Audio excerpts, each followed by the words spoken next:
Hey guys! Tonight we're stepping into a train car that smells like wet wool, coal smoke and 6 days of collective regret.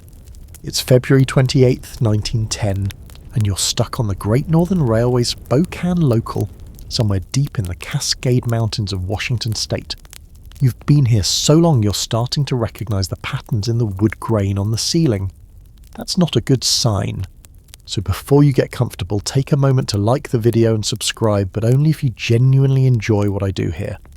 I'm not going to avalanche you with requests about it. And hey, drop your city and the time you're watching this down in the comments. I love knowing who else is awake during these quiet hours, possibly also trapped somewhere they don't want to be. Now, dim the lights. Maybe light a candle for that gentle glow. Let the sound of your fan or heater become the wind outside these train windows. And let's walk together into one of the worst decisions a railroad company ever made. You're sitting on a wooden bench that has moulded itself to your spine in ways chiropractors won't invent treatments for until 1925. Outside your frost-covered window, snow falls with the enthusiasm of someone who just discovered they're really good at falling. We're talking a foot per hour at times. That's faster than your internet buffers a video, except this snow doesn't stop to ask if you're still watching.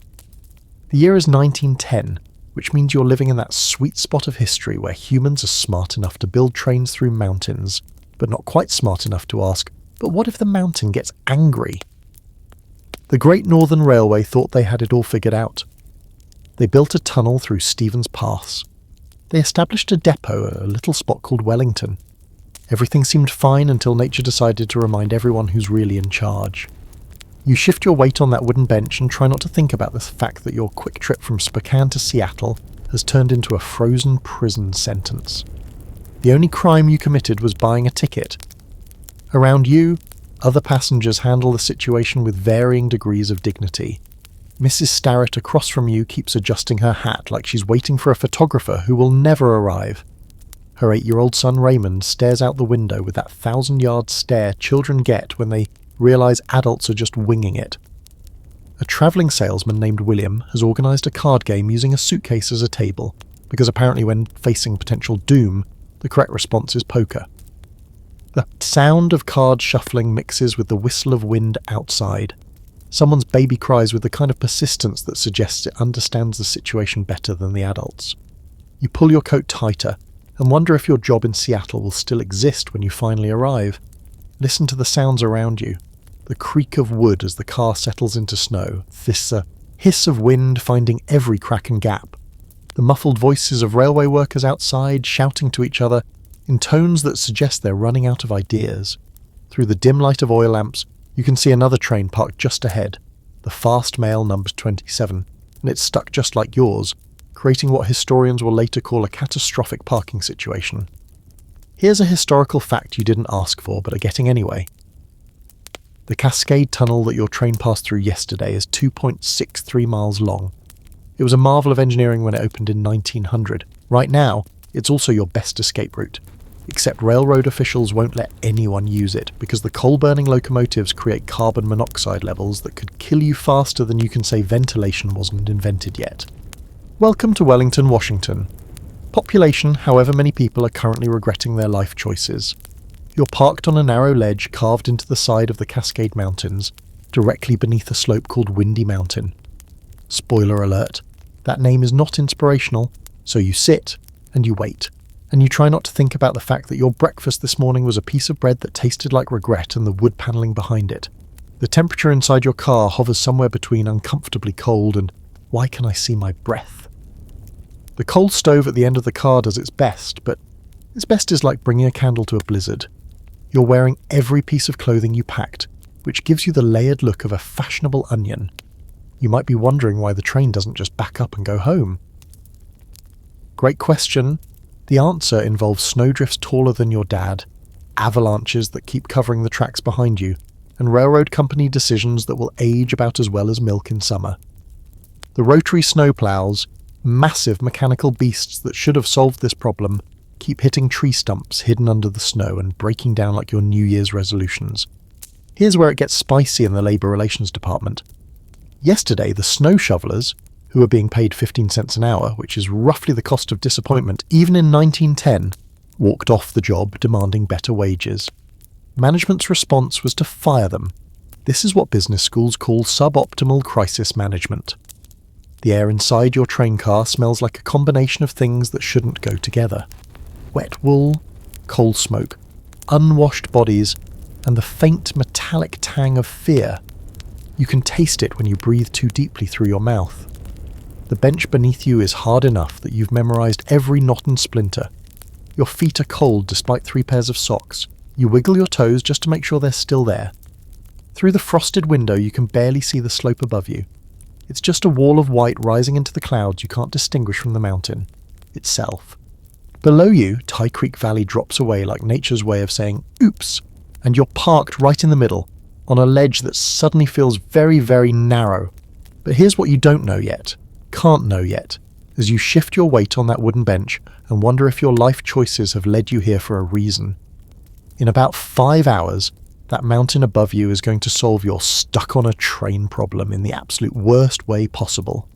Right now, though, you're just cold, bored, seriously reconsidering every decision that led to this moment. The wind picks up outside, rattling your window like it's checking to see if anyone's home. Above you, invisible in the darkness and falling snow, Windy Mountain sits with 40 feet of snow piled on its slopes at a perfect 40-degree angle. 40 feet of snow, 40-degree slope, 0 trees to hold it back because forest fires cleared them a few years ago. The math is not in your favour, but you don't know that yet. So you pull your coat tighter, rest your head against the cold window, and try to sleep. The mountain, meanwhile, is almost ready. You wake up on the morning of February the 28th to the sound of someone crying. Not the baby this time, an actual adult woman sobbing quietly 3 rows behind you, trying to muffle it in her sleeve because 1910, social conventions say crying is impolite even when you're potentially dying. You pretend not to hear. Everyone pretends not to hear. It's the polite thing to do when you're all collectively pretending this is fine. The conductor walks through your car with the kind of forced smile usually reserved for dentists and people trying to sell you extended warranties. "Just a bit longer, folks," he announces, with the confidence of someone who has absolutely no idea what he's talking about. "Rotary ploughs are making excellent progress. We should have you moving within hours." This is the same thing he said yesterday, and the day before, and the day before that. You're starting to suspect hours is railroad code for "we have no plan and we're all going to die here." Outside you can see the crew working, or trying to work. The rotary plough, this magnificent beast of a machine with spinning blades designed to chew through snow like a mechanical monster, sits motionless about 100 yards down the track. One of its blades hit a tree stump 2 days ago and bent like a grocery bag caught in a car door. The crew has been trying to fix it ever since, which mostly involves standing around it in the snow, pointing at various parts and shaking their heads. Here's a fun historical fact. The Great Northern Railway spent approximately $6,000 on each rotary snowplow in 2009. That's roughly $200,000 in today's money. You're watching $200,000 worth of useless metal sit in the snow while everyone argues about tree stumps. It's like watching someone try to use their iPhone as a hammer. Technically it's a tool. Practically you're just breaking expensive things. The second rotary plough is stuck somewhere between here and Scenic, buried under an avalanche that came down yesterday morning. The crew that went to dig it out hasn't been heard from since. That's probably fine. Everything is probably fine. The telegraph lines are down, so there's no way to check, but surely if something bad had happened, someone would... Wait, how would anyone know? The telegraph lines are down, you try not to think about that. In the mail car of the fast mail train ahead of you, postal workers are sorting letters with the dedication of people who believe in neither God nor common sense. They're determined to get the mail through, which is admirable, until you remember that most of that mail is probably Christmas cards that are already 2 months late. One of them, a young guy named Henry White, keeps glancing nervously at the mountain above. He's got the right idea. Everyone else is focused on the wrong problem. The slope of Windy Mountain looms above you like a held breath. You can't see the top through the snow and fog, which is somehow worse than seeing it. It's just this massive wall of white that could be anything. Your imagination fills in the blanks with things that are probably not helpful for your mental health. A few passengers have started making escape plans. Not official escape plans, just quiet conversations about walking out. The Cascade tunnel is only about half a mile back. It's dark, yes, and filled with coal smoke that'll choke you faster than a bad Tinder date. But it leads back to the east side of the mountains where the towns have food and warmth and the luxury of not being parked under a geological time bomb. The railroad officials shut down that conversation fast. Can't have passengers wandering off on their own. Liability issues, plus they insist. The snow will stop any minute now. Any minute. Just wait. Be patient. Have some more stale bread that tastes like optimism dyed in your mouth. Mr. Celso Balas, who runs the hotel in Wellington where most of the railroad workers sleep, has been ferrying food from his kitchen to the train. Hot coffee, if you can call lukewarm brown water coffee. Sandwiches made from bread that's somehow both stale and soggy at the same time. It's like eating disappointment between two slices of regret, but you eat it because the alternative is starving while trapped on a train, and somehow that seems more pathetic. The snow continues. Not the romantic Christmas card kind of snow, the angry, I'm going to bury everything you love kind of snow. It falls in sheets so thick you can't see more than 20 feet in any direction. The sound it makes against the train car is a constant whisper roar, like the world's most passive-aggressive white noise machine. Some of the passengers have started keeping journals. You watch a young woman named Ida Starrett write long letters to her mother that she'll never mail because the postal service requires, moving trains. She writes with the careful precision of someone documenting what might be her final days, which is either very smart or very depressing depending on your perspective. The men in the smoking car have developed a gambling economy based on matches and coat buttons, because no one wants to risk actual money on poker when they might need it for, say, bribing their way onto a rescue team. The stakes are simultaneously meaningless and desperately serious. You can tell who's really worried by how aggressively they're betting coat buttons that they'll definitely need if they ever get out of here. Evening arrives, though you can barely tell because it's been twilight dark all day. The conductor makes another pass through the Cascades. The superintendent is on his way, he announces. Mr. O'Neill himself. He'll have this sorted within hours. There's that word again. Hours. You're starting to hate that word more than Mondays and the sound of alarm clocks combined. The wind picks up around 8 p.m. You can feel it rocking the train car just slightly, just enough to remind you that you're basically in a tin can perched on a mountainside above a ravine. The whistle of wind through the gap sounds like screaming if screaming was more polite and passive-aggressive. Someone starts singing, a hymn, probably, something about mercy and valleys and death which seems a bit on the nose given the circumstances. A few others join in. The sound is thin and reedy against the roar of wind and snow outside, but it's something. It's human. It's better than the alternative of sitting in silence while your brain invents increasingly creative disaster scenarios. You pull your coat tighter, again, always again, and try to find a comfortable position on your wooden bench that has become both bed and prison cell. The oil lamps flicker. Someone's child asks when they're going home. Their parent says soon with the practiced lie of every adult who's ever had to pretend they have things under control. Above you, 40 feet of snow continues to accumulate on a 40-degree slope with nothing to hold it back. The snow that's falling now is wet. Heavy. Different from the dry powder that fell for the first few days. It's building pressure, adding weight, creating layers like a geological sandwich of death. But you don't know any of that. You just know you're cold, you're tired, you're scared, and you really, really wish you'd taken a different train. The snow stops falling around 11 p.m. on February 28th. You should feel relieved. You don't. Instead, you feel something worse. That electric prickle of awareness that happens right before something goes catastrophically wrong.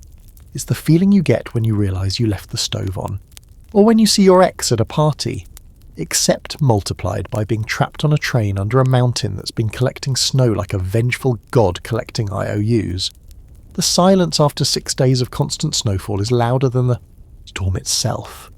You can hear everything now, the drip of melting snow from the train car's roof, the creak of wood expanding and contracting, someone's pocket watch ticking 3 rows over, the breathing of 100 people who are all trying very hard to believe that stopping snow is good news.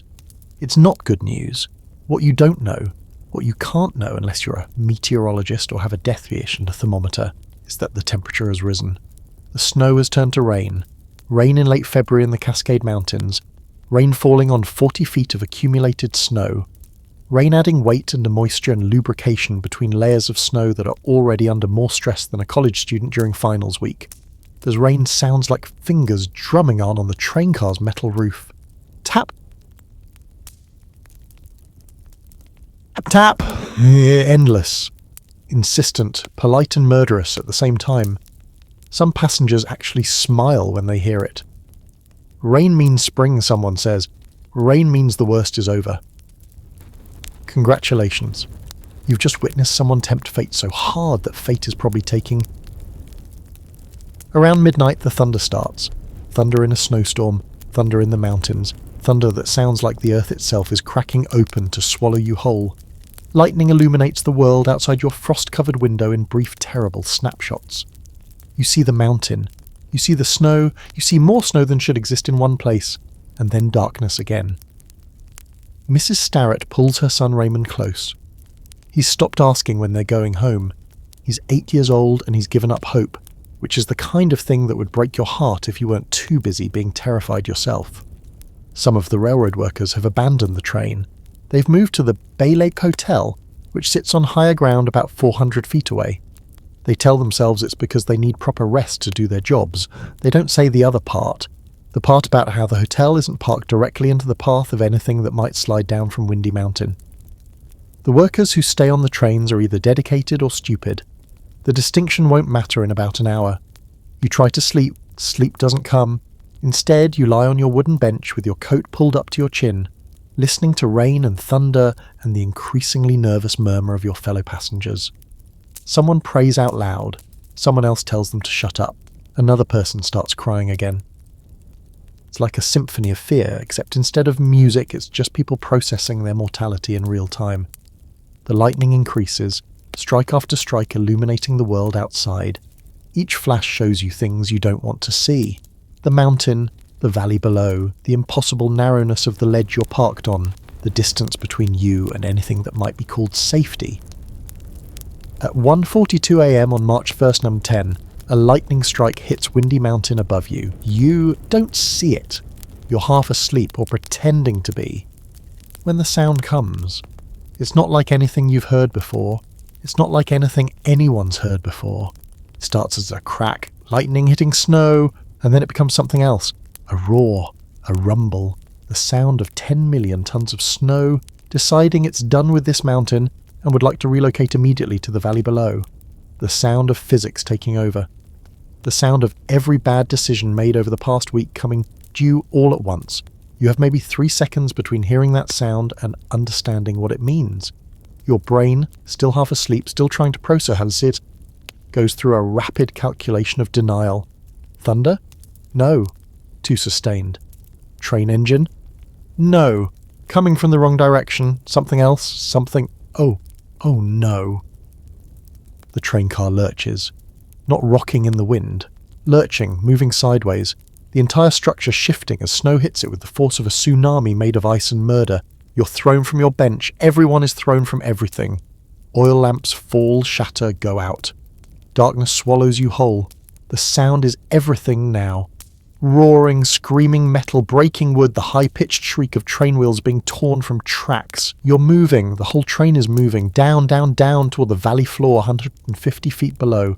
You're in a metal container being thrown off a cliff by a mountain, and there's nothing you can do except experience every terrible second of all of it. The impact when you hit the valley bottom is less like a crash, and more like the universe deciding to compress your entire skeleton into something the size of a lunchbox. Everything stops. The movement, the sound, the light, everything. And then, nothing. Snow buries the trains, 10 feet deep, quarter-mile wide, half-mile long, a slab of snow that weighs more than every person in Washington state combined has just decided to relocate directly on top of you. In the Bay Lakes Hotel, 400 feet away, railroad workers rush to the windows. They see nothing. The trains are gone, just gone, erased from existence like someone hit delete on reality. It will take 21 weeks to recover all the bodies. 96 people died, 35 passengers, 58 railroad employees sleeping on the trains. 3 workers in the depot. You are, or were, one of them. Welcome to the Wellington Avalanche, the deadliest snowslide in American history. The worst decision a railroad company ever made. The night when nature reminded everyone that mountains don't negotiate, snow doesn't care about schedules, and 40 feet of snow on a 40-degree slope will eventually, inevitably come down. Your story ends here, buried under snow and ice and the weight of every bad decision that led to this moment. But the mountain story, the mountain is just getting started. You wake up. Except you don't wake up, not really, because waking up implies a transition from sleep to consciousness, and what you're experiencing is more like clawing your way out of a grave. You're buried. Not metaphorically buried like under work deadlines or family obligations. Actually, literally buried under 10 feet of snow and train car debris and the collective weight of every bad decision that led to this moment. Your first thought is, I'm alive. Your second thought is, why does everything hurt? Your third thought is drowned out by the realization that you can't move your left arm and something heavy is pressing against your chest, and you can't tell if you're lying on your back or your side or upside down, because orientation has become a suggestion rather than a fact. The darkness is absolute, not the darkness of a room at night where your eyes adjust and you can make out shapes. The darkness of being buried alive, where light is a memory and hope is negotiable. You try to move. Your body responds with a symphony of pain that would make a horror movie soundtrack jealous. Listen to the sounds around you, or rather, listen to the absence of sounds. No wind, no voices, no creaking of train cars settling, just your own breathing ragged and desperate, and a maybe, a faint dripping sound that could be melting snow or blood or your sanity slowly leaking away. You can't tell which, and honestly at this point it doesn't matter. The air tastes wrong, like metal and coal smoke and something else you can't identify, but instinctively know is bad news. Your mouth is full of snow. Actual snow. You spit it out and immediately regret it because now there's less moisture in your mouth and you're suddenly desperately thirsty in a way that makes you want to laugh because you're literally surrounded by water in its frozen form but can't access any of it without also swallowing chunks of whatever else the avalanche brought down. Here's a fun fact about avalanches. When they hit, they don't just bury things, they compress them. The snow that buried the Wellington trains wasn't the fluffy powder you make snow angels in. It was concrete, hard, pressure-packed ice that set around victims like plaster. Some survivors would later describe it as being trapped in cement that was also trying to freeze you to death. It's like being hugged by someone who really doesn't understand personal boundaries or the concept of too hard. Your name is, let's say you're one of the 23 survivors. The odds were not in your favour. Out of nearly 120 people on those trains, you're one of the lucky ones. Lucky is a word that will taste like ash in your mouth for the rest of your life, but technically accurate. The darkness presses against your eyeballs like it has weight, like it's a physical thing trying to crush you from the inside out. You try to remember the last thing you saw before the world ended. Was it the inside of the train car, the ceiling, another passenger's face? It's already blurring, replaced by this absolute void. That's becoming your entire universe. Time stops having meaning. You've been buried for, 5 minutes, an hour, 3 hours? There's no way to know. Your body's circadian rhythm has been replaced by panic rhythm, which operates on a different frequency entirely. Every heartbeat feels like it might be your last. Every breath could be the one where there's no more oxygen left in your tiny pocket of air. You hear something. A sound. Not dripping, not your breathing, something else. Voices, maybe. They're distant, muffled, like hearing someone talk through a pillow wrapped in a blanket, wrapped in 10 feet of snow. Because that's exactly what you're hearing. Rescuers, people from the Baylays Hotel, the one building the Avalanche missed, are outside digging. Here's what you don't know yet. Those rescuers started immediately. Within minutes of the avalanche, railroad workers who'd been sleeping at the hotel rushed out into the storm with shovels in their bare hands. They're out there right now in the dark, in the wind, in the freezing rain, digging frantically for survivors. They can hear screaming from inside the snow. Not your screaming, you haven't had enough air to scream. Someone else is screaming, multiple someones, and the sound of shovels hitting snow sounds like hope. It sounds like maybe, possibly, you might not die today. You try to make noise, any noise. Your voice comes out as a croak that probably doesn't travel more than 6 inches. You try again. This time it's more of a wheeze. Third time's the charm, except it isn't because you still can't make enough sound to be heard through 10 feet of compressed snow and train car debris. Your right hand can move, barely. You wiggle your fingers, they respond, which is either good news or bad news depending on whether you want to feel the full extent of your injuries or remain blissfully ignorant. You choose blissfully ignorant, but your hand chooses to keep moving anyway. Traitor that it is, something drips on your face. Water. Melting snow. It's cold but also weirdly refreshing until you remember that melting snow means the temperature is rising, which means the avalanche debris is settling, which means the weight pressing on your chest might be about to increase. Nothing says good morning quite like the realization that your situation could still get worse. The voices outside get louder. Or maybe closer. Distance is hard to judge when you're in a snow coffin. You hear someone shouting, "Over here!" and then more shouting and the sound of shovels moving faster. They're getting closer to someone. Maybe you, probably not you because luck has not been your friend lately. But then, impossibly, miraculously, light. Actual light. A pinprick at first, then a shaft. Then suddenly there's a hole above you and a face looking down and someone is saying, "I've got one! I've got a live one!" And hands are reaching in and pulling at snow and debris and suddenly you're being dragged upward. The transition from buried to not buried happens fast. Too fast. Your body doesn't have time to process it. One moment you're in absolute darkness and crushing pressure. The next you're being hauled out into a world that's somehow darker than the hole you were just in, because now you can see it's still nighttime and still storming, and the train cars that were your home for the past week are now scattered across a ravine like someone threw a child's toy in a tantrum. You're alive. Congratulations. The prize for survival is getting to witness what happened to everyone who wasn't as lucky. Spoiler alert, it's not pretty. The mountain is just getting started with its horror show. The storm hasn't stopped. Just so we're clear on that.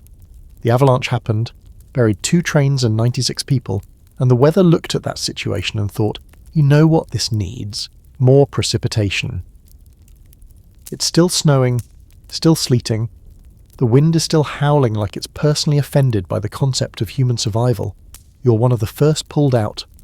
Not because you are easier to find or closer to the surface, but because sometimes luck is just luck and you got it. The rescuers, railroad workers from the Bailey's Hotel mostly, men who were your co-workers or fellow passengers' co-workers just hours ago, wrap you in blankets that immediately become soaked through. The wet wool smells like sheep and desperation. Your legs don't work. This is either because they're broken, or because they've been compressed under snow and debris for however long and need time to remember how to leg. The distinction will matter later.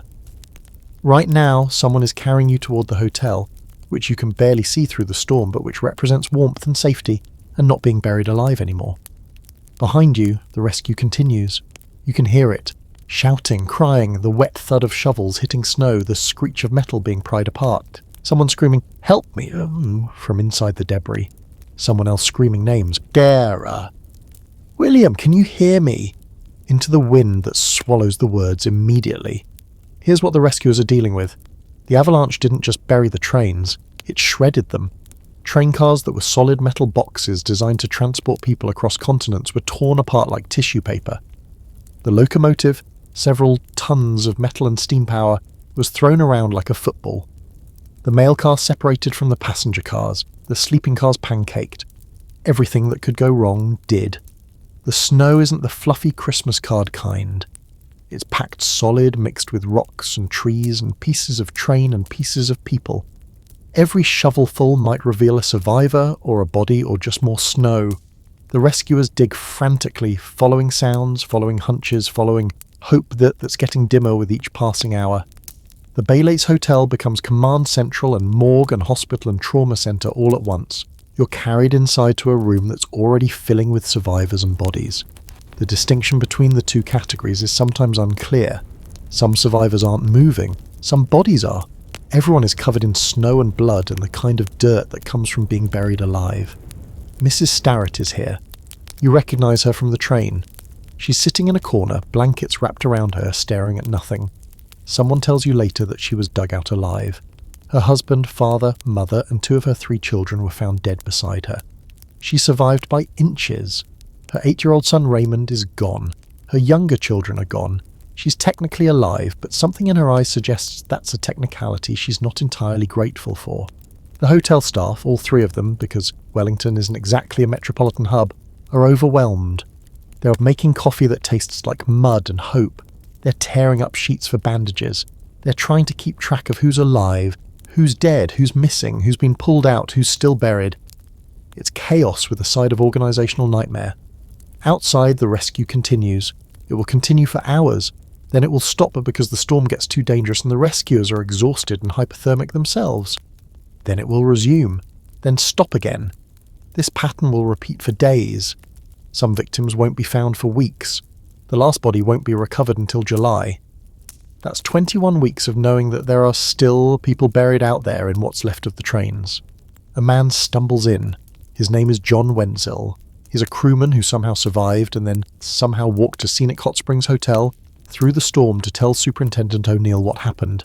He's gasping, frostbitten, barely coherent. The news he brings is worse than anyone imagined. It's not just Wellington. There were rotary ploughs stuck out there trying to clear the tracks. One of them was hit by a separate avalanche at a windy point. It's just gone, swept away completely. 2 other rotaries are lost near the Martin Creek Horseshoe Tunnel. Here's a historical detail that really drives home how bad this is. The telegraph lines are down, have been for days. So what survivors at Wellington don't learn until later is that the outside world has no idea what just happened. There's no way to call for help, no way to send for more rescue workers or medical supplies or body bags.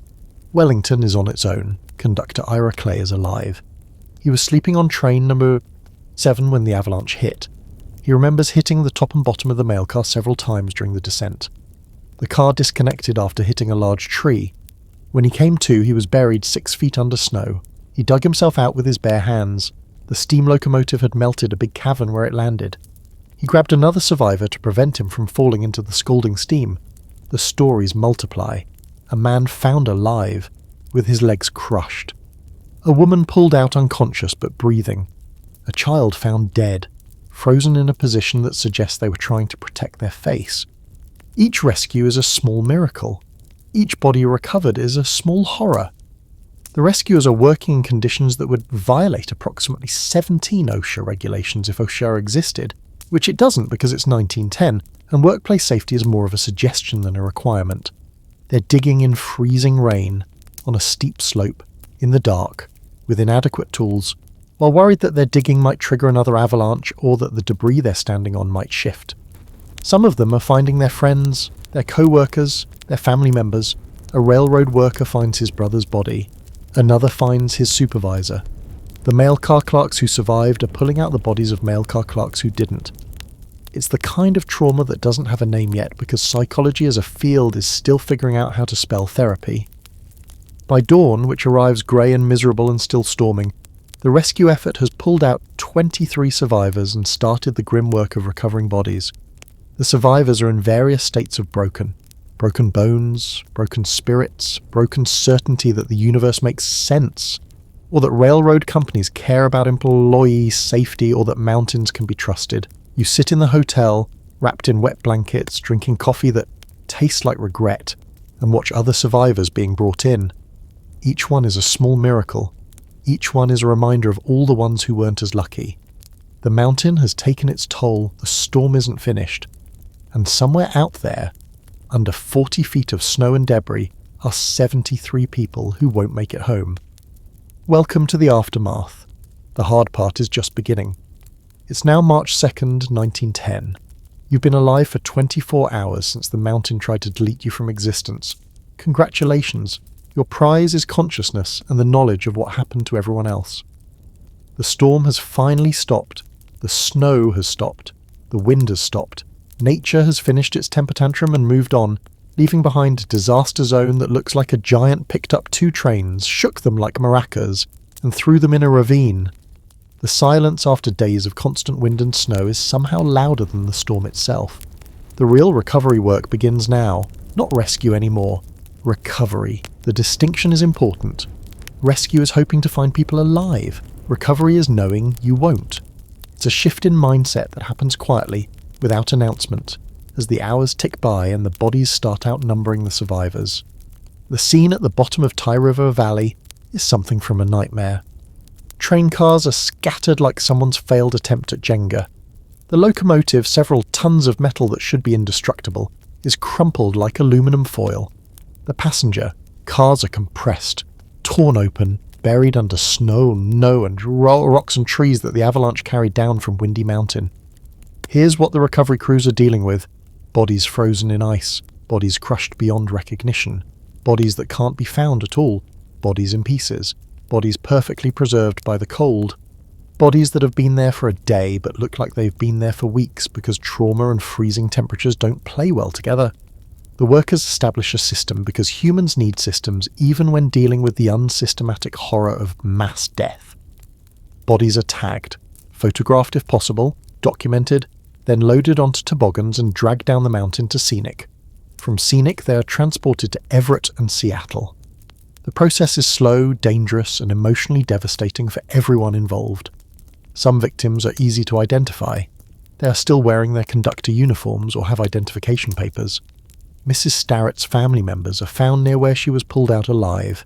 Her husband William, her father, her mother, her son Raymond, age 8, her daughter Varden, age 4, all dead within feet of where she survived.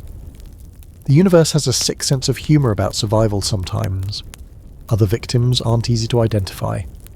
The avalanche and the subsequent compression of the snow did things to human bodies that medical examiners in 1910 don't have polite words for. Some identifications are made by process of elimination, some by clothing, some by jewellery, some bodies are never positively identified at all. The telegraph lines are repaired on March 3rd. Suddenly the outside world learns what happened. Newspapers explode with coverage. The Wellington avalanche becomes national news. Headlines scream variations of train disaster, avalanche horror, 96 dead in worst snowslide in history. The coverage is breathless, sensational, and not always accurate. But it brings attention, and with attention comes help. More workers arrive, better equipment arrives. Coffins arrive, so many coffins. The Great Northern Railway sends representatives. Families of victims start showing up, desperate for news. The scene becomes a circus of grief and bureaucracy and corporate damage control. Here's a corporate decision that will age like milk. The Great Northern Railway immediately starts deflecting blame. It wasn't their fault, they claim. It was an act of God. An unprecedented weather event. No one could have predicted it. The fact that the trains were parked directly under a mountain called Windy Mountain that had no trees to hold back snow because previous forest fires had cleared the slopes, and that locals had been warning about avalanche danger for years, well, those are just inconvenient details we can ignore. The recovery continues through March, into April, into May. Every thaw reveals more bodies. Workers find victims in May who have been under the snow since March 1st, preserved by the cold like the world's most morbid time capsule. One victim, a male clerk, isn't found until late July. 21 weeks after the avalanche, they identify him by his uniform and the mail he was still carrying. The injured survivors are transported to Wenatchee for medical treatment. Those who can travel are sent home, those who can't remain hospitalized for weeks or months. Mrs. Starrett goes home to Seattle with her surviving son Lillian. She'll never fully recover from what happened. Nobody will. The Great Northern Railway repairs the damaged tracks. It takes 3 weeks. They build a rough snow shed to protect the area, because apparently the first disaster wasn't enough of a learning experience. But even they eventually admit defeat. In January 16, another avalanche hits the area. No trains are involved this time, but the message is clear. This route is too dangerous. The railway relocates the grade, abandoning Wellington. The town itself doesn't survive much longer. Once the trains stop coming, there's no reason for Wellington to exist. The depot is demolished. The hotel closes. The residents move away. By the 1920s, Wellington is a ghost town. Even its name is gone. After the disaster, trying to distance itself from the tragedy, it's renamed Ty, but Ty doesn't last either. Today there's nothing left. Just some old foundation stones and a lot of bad memories. You're sitting in a hospital in Wenatchee, if you're one of the survivors lucky enough to have been transported. Your injuries will heal, eventually. The broken bones will mend. The frostbite damage will stabilise, the bruises will fade. The memories won't. You'll spend the rest of your life knowing you survived when 96 others didn't. You'll have nightmares about being buried, about the sound of the avalanche, about the darkness, about the screaming that came from inside the snow and then stopped. You'll hear thunder and flinch. You'll see mountains and feel sick. You'll take trains and panic. The Wellington Avalanche will define the rest of your life, whether you want it to or not. You'll be one of the Wellington survivors forever. At parties, people will ask you to tell the story. You'll develop a version that's manageable, that doesn't include the worst parts, that lets you sleep at night. The real version, the one with all the details about what you saw and heard and felt, that version stays locked inside. Here's the final count. 96 dead. 35 passengers, 58 railroad employees on the trains, 3 railroad employees in the depot, 23 survivors, 1 abandoned town, 1 bankrupted railroad company's reputation, and 1 mountain that doesn't care about any of it because mountains don't care about humans and their fragile trains and their poor decisions. The snow melts, the valley recovers, nature moves on, but the people who were there, the survivors, the families, the rescuers, the recovery workers, they carry Wellington with them forever. It becomes part of their story, part of their nightmares, part of their understanding that the world is not safe and mountains are not friendly and railroads care more about schedules than lives. You fall asleep finally in your hospital bed to the sound of nothing. No wind, no snow, no screaming, just silence. And somehow that silence is the most terrifying sound of all. You're sitting in a Seattle courtroom 3 months after the avalanche and everyone is very carefully not making eye contact. The air smells like wood polish and expensive lawyers, which is the 1910 equivalent of knowing someone is about to get sued into oblivion. The Great Northern Railway Company is facing lawsuits from survivors and families of victims, and their legal strategy appears to be deny everything and hope no one notices we parked trains under a mountain called Windy Mountain during a blizzard. The lawyers pace back and forth like sharks who went to law school. They're asking questions designed to establish one crucial fact. Was this disaster preventable, or was it an act of God that no reasonable person could have foreseen? Spoiler alert. When you name a mountain Windy Mountain, and it has a history of avalanches and you clear-cut all the trees that might have held the snow back, calling it an act of God is like lighting your own house on fire and blaming Zeus. But this is 1910, and corporations have already figured out that responsibility is negotiable if you have enough lawyers. The Great Northern Railway's position is essentially, how could we possibly have known that parking trains under an unstable snowpack during the worst blizzard in recorded history would end badly?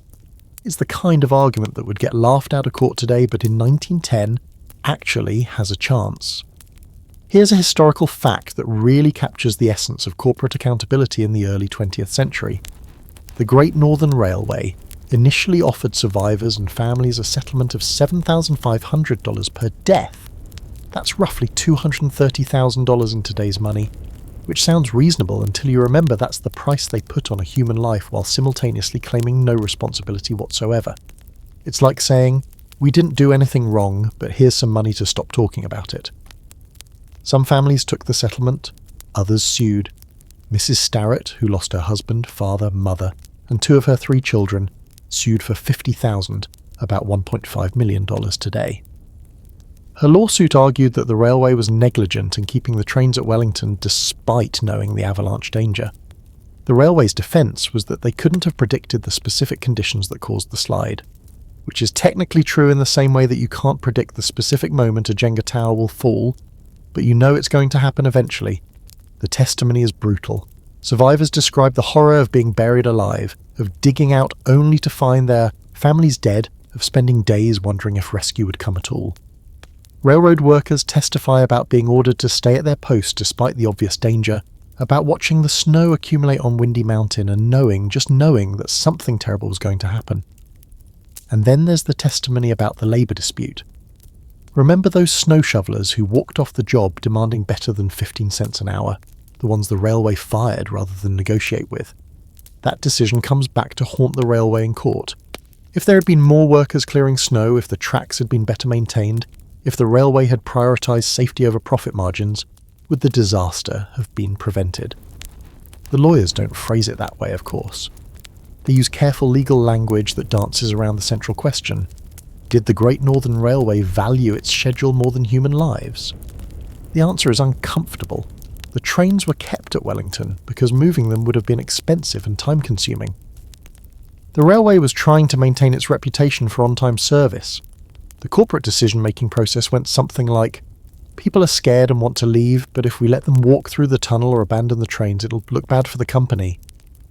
And now, 96 people are dead, and the company is in court explaining why that was unavoidable.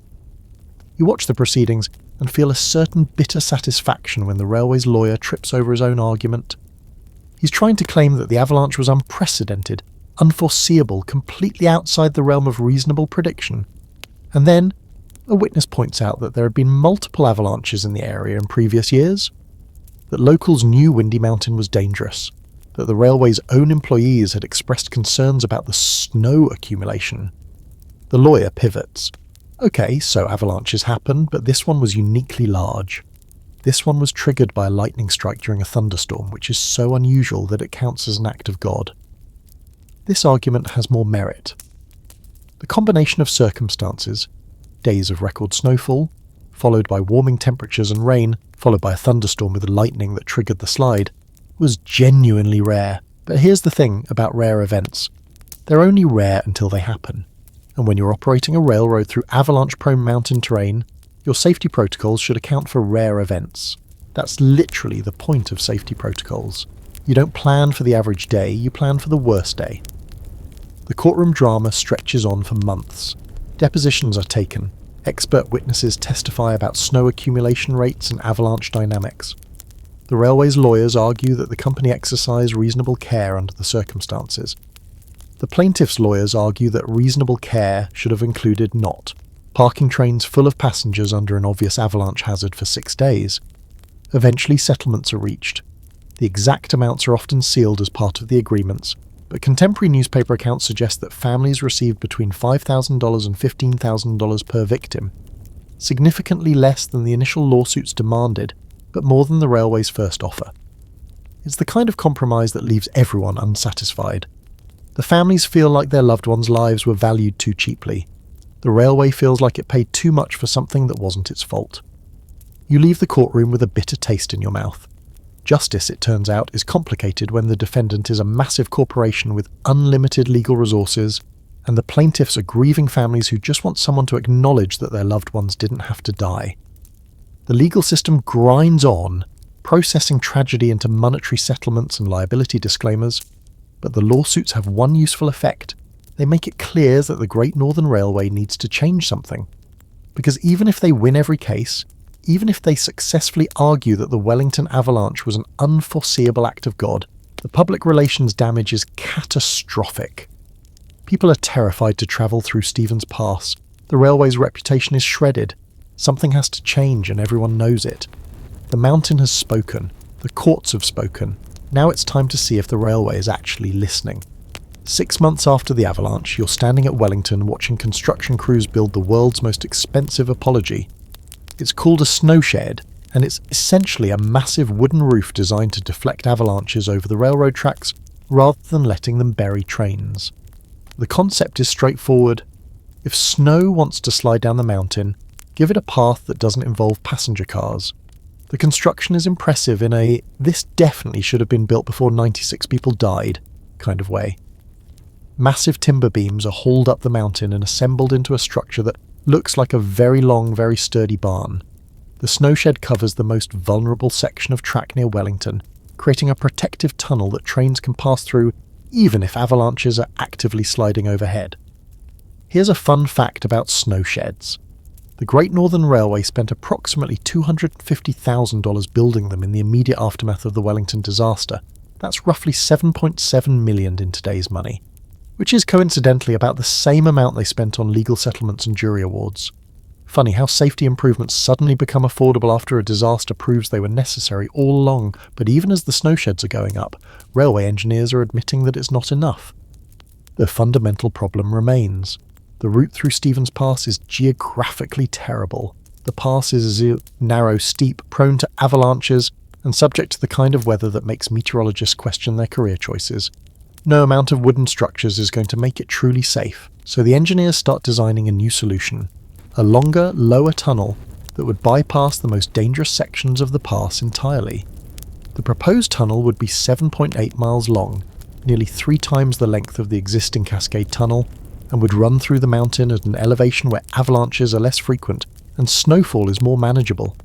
The new tunnel is announced with great fanfare in 1912. Construction begins in 1925. It's completed in 1929, nearly 2 decades after the Wellington Avalanche. Because nothing says we take safety seriously quite like a 20-year construction timeline. To be fair, drilling a 7.8-mile tunnel through solid rock using 1920s technology is genuinely difficult and dangerous.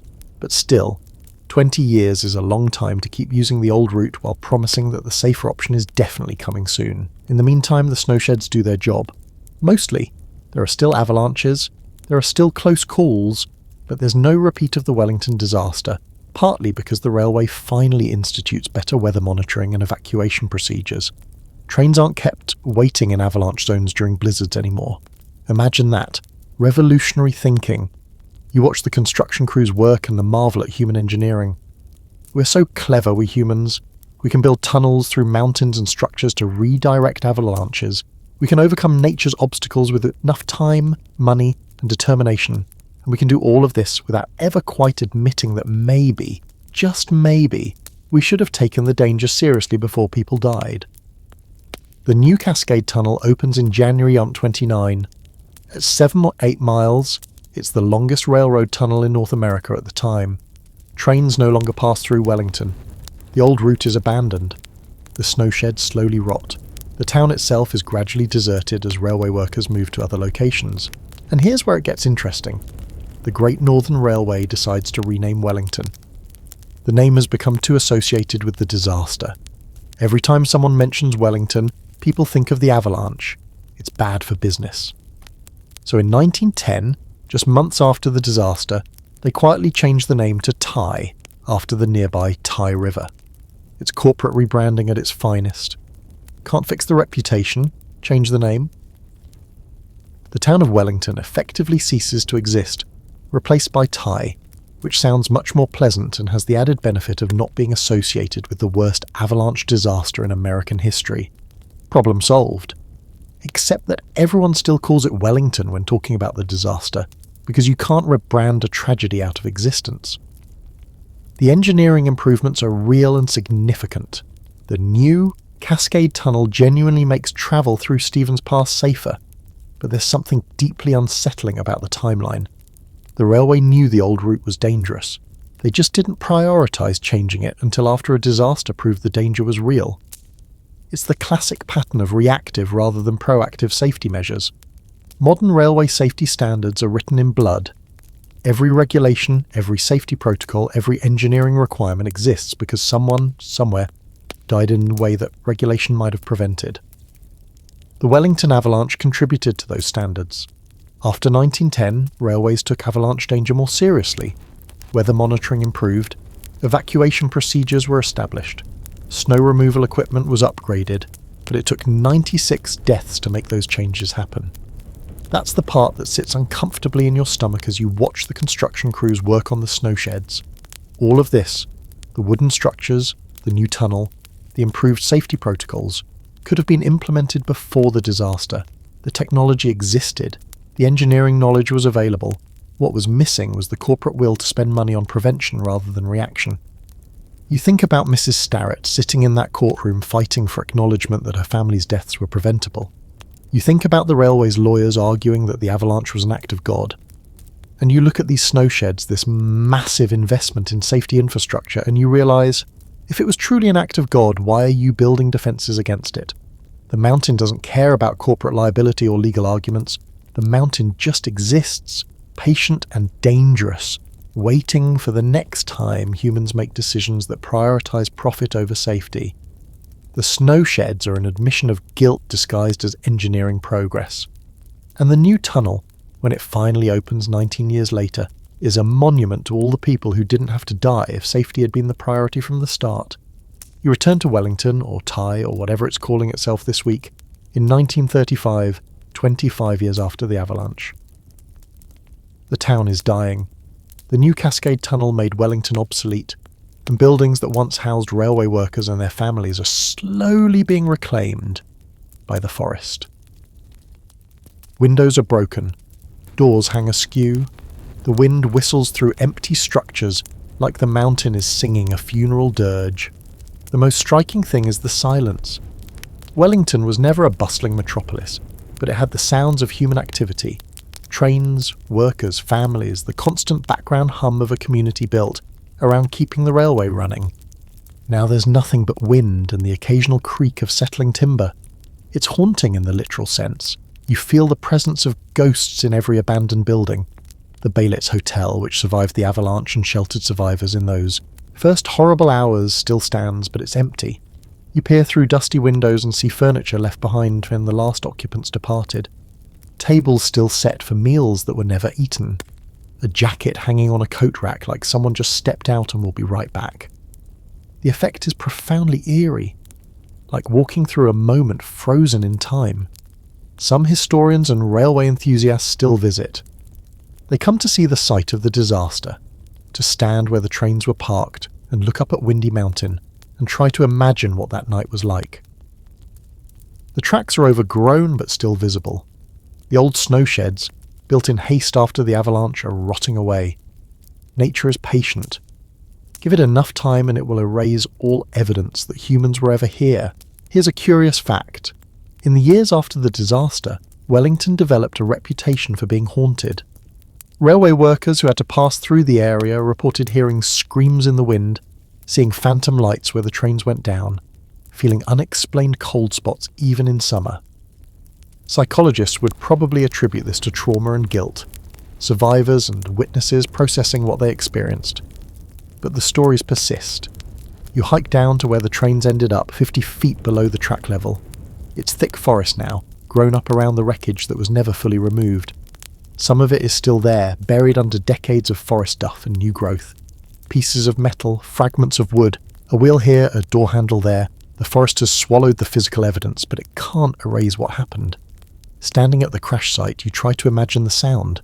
The roar of 10 million tons of snow, the scream of metal being torn apart, the cries of passengers who had seconds to realise that they were about to die. And then the silence afterward, broken only by the wind and the desperate digging of rescuers. The Wellington Avalanche remains the deadliest avalanche disaster in United States history. 96 people dead in a single event. No other avalanche in American history has killed more. There have been larger avalanches that moved more snow or travelled farther, but none that caught so many people so completely unprepared. The disaster changed how America thinks about mountain railroads and avalanche safety. It led to improved forecasting, better engineering, more robust safety protocols.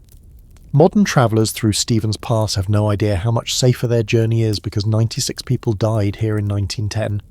The Empire Builder, the Amtrak passenger train that runs from Chicago to Seattle, passes through the Cascade Tunnel twice daily. Passengers sleep peacefully, unaware that they're travelling through a route made safe by tragedy. By the 1950s, Wellington Tie is completely abandoned. The last residents leave, the last buildings are finally demolished or left to collapse on their own. The site becomes a historical curiosity, a footnote, in railway history books. The Iron Goat Trail, a hiking trail that follows the old railway grade, is developed in the 1990s. You can walk where the trains once ran. Information plaques explain the history. But standing there reading about the disaster in clean, sanitized historical language doesn't capture the horror of that night. You think about the victims, 35 passengers who were just trying to get to Seattle, 58 railway employees who were doing their jobs, 3 depot workers who were in the wrong place at the wrong time. They all had names, families, hopes, plans for the future. And they all died because a corporation made bad decisions and nature doesn't forgive mistakes. The mountain is still there, of course. Windy Mountain hasn't gone anywhere. It still collects snow in winter. It still has the potential for avalanches, but there are no trains parked beneath it anymore. The tracks are gone. The town is gone. Only the mountain remains, patient and dangerous, waiting for the next time humans forget that nature is stronger than ambition. As the sun sets and you prepare to leave, you look back one more time. The sight is beautiful in a melancholy way. The forest has healed. The mountain is serene. If you didn't know the history, you'd never guess that this peaceful wilderness was once the scene of one of America's worst disasters. But you do know the history, and you can't unsee it. The ghosts of Wellington aren't the supernatural kind. They're the memory of preventable death, of lives cut short by decisions made in corporate boardrooms far from these mountains. They're the reminder that safety regulations are written in blood, that every rule exists because someone died without it. You walk away from Wellington for the last time, leaving the ghost town to its silence and its memories. The mountain watches you go, patient and eternal, waiting for the next story to tell. And somewhere in the wind, if you listen closely, you can still hear the echo of that night in March 1910, when the snow came down and the world ended for 96 souls who just wanted to get home. The mountain remembers, the forest remembers, and now you remember too. You're standing on Windy Mountain in February 1910, except you're not really standing because you're buried under 40 feet of snow. Let's talk about how physics decided to murder 96 people using nothing but frozen water and gravity. Because understanding how you died is apparently important for closure, even when you're hypothetically dead in a historical disaster. Snow is not just frozen rain. That's what children think, and children are wrong about most things. Snow is a complex crystalline structure that forms when water vapor freezes directly into ice crystals in clouds. These crystals fall, accumulate, and create layers. Each layer has different properties depending on temperature, wind, humidity, and how much the universe hates you that particular day. The snow that fell on the Cascade Mountains in late February of 10 fell in distinct layers over 9 days. Think of it like a geological nightmare lasagna. Bottom layer, older settled snow that had been sitting there for weeks, compressed and relatively stable. Middle layers, fresh powder from the blizzard, light and fluffy but accumulating at terrifying rates. Top layer, wet, heavy snow from the rain and warming temperatures on February the 28th. Here's your physics lesson. When you stack 40 feet of snow on a 40-degree slope, you're basically building a loaded gun and pointing it at trains.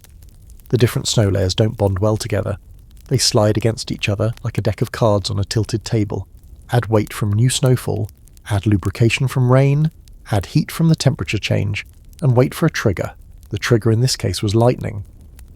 On March 1st at 1:42 a.m, a bolt of electricity from the thunderstorm hit somewhere on the Windy Mountain. The sound, that initial crack of thunder, vibrated through the snowpack like a tuning fork. That vibration was enough to break the cohesion between layers that were already under massive stress. What happened next is called a slab avalanche, and it's the deadliest type. The entire top layer, estimated at 10 feet thick, half a mile long and a quarter mile wide, broke free as a single massive piece. Imagine a piece of paper sliding off a tilted desk, except the paper weighs 10 million tons and is travelling at speeds up to 80 miles per hour. The physics of avalanche motion is complex. The snow slab initially slides as a coherent mass, but as it accelerates and encounters obstacles, it fractures into chunks. These chunks collide with each other, with trees, with rocks, creating turbulence. Air gets mixed into the snow, creating what's called a powder cloud, a suspension of snow particles in air that can move even faster than the main avalanche body. The force of impact when an avalanche hits an object depends on the mass times acceleration, which is physics code for really, really hard. Estimates suggest the Wellington trains were hit with a force equivalent to being struck by a freight train travelling at highway speeds. Except instead of another train, it was 10 million tons of snow and ice moving at 80 miles per hour. The trees that should have held back the snow weren't there. Forest fires in previous years had cleared the slopes. This is important because trees are nature's avalanche barriers. Their trunks create obstacles, their roots anchor the snowpack. Remove the trees and you've basically removed the brakes from a car parked on a hill. The car will eventually roll. It's just a matter of when. Modern avalanche science uses something called the avalanche danger scale, ranging from low to extreme. The conditions on Windy Mountain on March 3rd, 1910 would have been rated extreme with a side note of, "Are you kidding me? Get out of there immediately." But avalanche science didn't really exist in 1910. People knew snow could slide. They didn't understand the complex interplay of factors that made it inevitable under certain conditions. The slope angle matters. Too shallow and avalanches don't start. Too steep and snow doesn't accumulate. The sweet spot for avalanche formation is between 30 and 45 degrees. Windy Mountain's slope above the tracks was 40 degrees, right in the danger zone. It's like the mountain was specifically designed to kill people and just waited for the right opportunity. Temperature fluctuations are crucial. The warming trend on February 28th weakened the bonds between snow layers. The rain added weight and created a slippery interface. The cold temperatures before that had created weak layers of faceted snow crystals that collapsed under pressure. Every meteorological condition conspired to create the perfect storm of snow instability. And here's the darkly ironic part. The Great Northern Railway knew the area was avalanche prone. There had been smaller avalanches in previous years. Local residents had warned about the danger. But the company calculated that the cost of building protective structures or rerouting trains was higher than the risk of catastrophic loss. That calculation was wrong by 96 human lives. You can't see an avalanche coming at night during a thunderstorm. The passengers on those trains had no warning. 1 second they were sleeping or playing cards or writing letters home. The next second they were being thrown 150 feet down a mountainside, inside metal boxes that were tumbling like dice. The human brain doesn't process that kind of sudden violence well. Most victims probably died without understanding what was happening. The sound alone would have been apocalyptic. Survivors described it as a roar, like thunder mixed with the scream of tearing metal and the crack of breaking trees. Except it wasn't distant thunder. It was immediate, overwhelming, the sound of your own death arriving at 80 miles per hour. The snow that buried the trains compacted on impact, creating a cement-like matrix that trapped victims. The weight was enormous. The cold was immediate. The darkness was absolute. For those who survived the initial impact but were buried, death came from asphyxiation, hypothermia, or crushing injuries. None of those options is pleasant. Physics doesn't care about pleasant. Modern avalanche mitigation uses explosives to trigger controlled slides, snow sheds to divert avalanche paths, and sophisticated forecasting to predict danger, but none of that existed in 1910. The Wellington avalanche was preventable only in the sense that parking trains under an avalanche-prone slope during the worst blizzard in recorded history was a choice someone made. Physics just followed through on the consequences. You wake up buried under 10 feet of snow and train car debris, which is not how anyone wants to start their morning. But 23 people did. Exactly that on March 1st, 1910. And somehow survived long enough to tell stories that will haunt them forever. Let's talk about what it's like to almost die and then have to live with the memory. Anna Gray was travelling with her father when the avalanche hit. She was thrown from her berth and landed in a tangle of wreckage with her leg trapped under debris. The darkness was complete. The cold was immediate. She could hear screaming, other passengers calling for help, but she couldn't see anything. For hours she waited, unable to move, feeling the cold seep deeper into her body, wondering if this was how she would die. Rescuers found her after dawn. They had to dig by hand, carefully removing snow and metal fragments, terrified of causing further injury or triggering a secondary collapse. When they finally pulled her free, her leg was severely injured. She would walk with a limp for the rest of her life. But she was alive, which was more than could be said for most of her fellow passengers. Anna later described the experience as being buried alive in the dark, knowing you're going to die but not knowing when. That particular brand of terror, the waiting, the cold, the darkness, the certainty of death, is something the human mind isn't designed to process. Many survivors developed what we would now recognise as post-traumatic stress disorder. They had nightmares. They couldn't travel by train. They flinched at loud sounds. They never felt safe in winter. Conductor Joseph Pettit was in the mail car when the avalanche struck. He described being thrown around like a rag doll in a washing machine. The car separated from the rest of the train and came to rest upside down. Pettit found himself trapped in an air pocket, surrounded by mailbags and the bodies of his co-workers. He could hear the wind and the voices of rescuers above, but he couldn't make them hear him. For 8 hours he waited, rationing his air, trying not to panic, listening to the muffled sounds of the rescue effort. When rescuers finally broke through, they found him hypothermic but conscious. He was one of the lucky ones. The other 8 men in his car died. Pettit never worked for the railroad again. He moved to California and refused to discuss the avalanche for the rest of his life.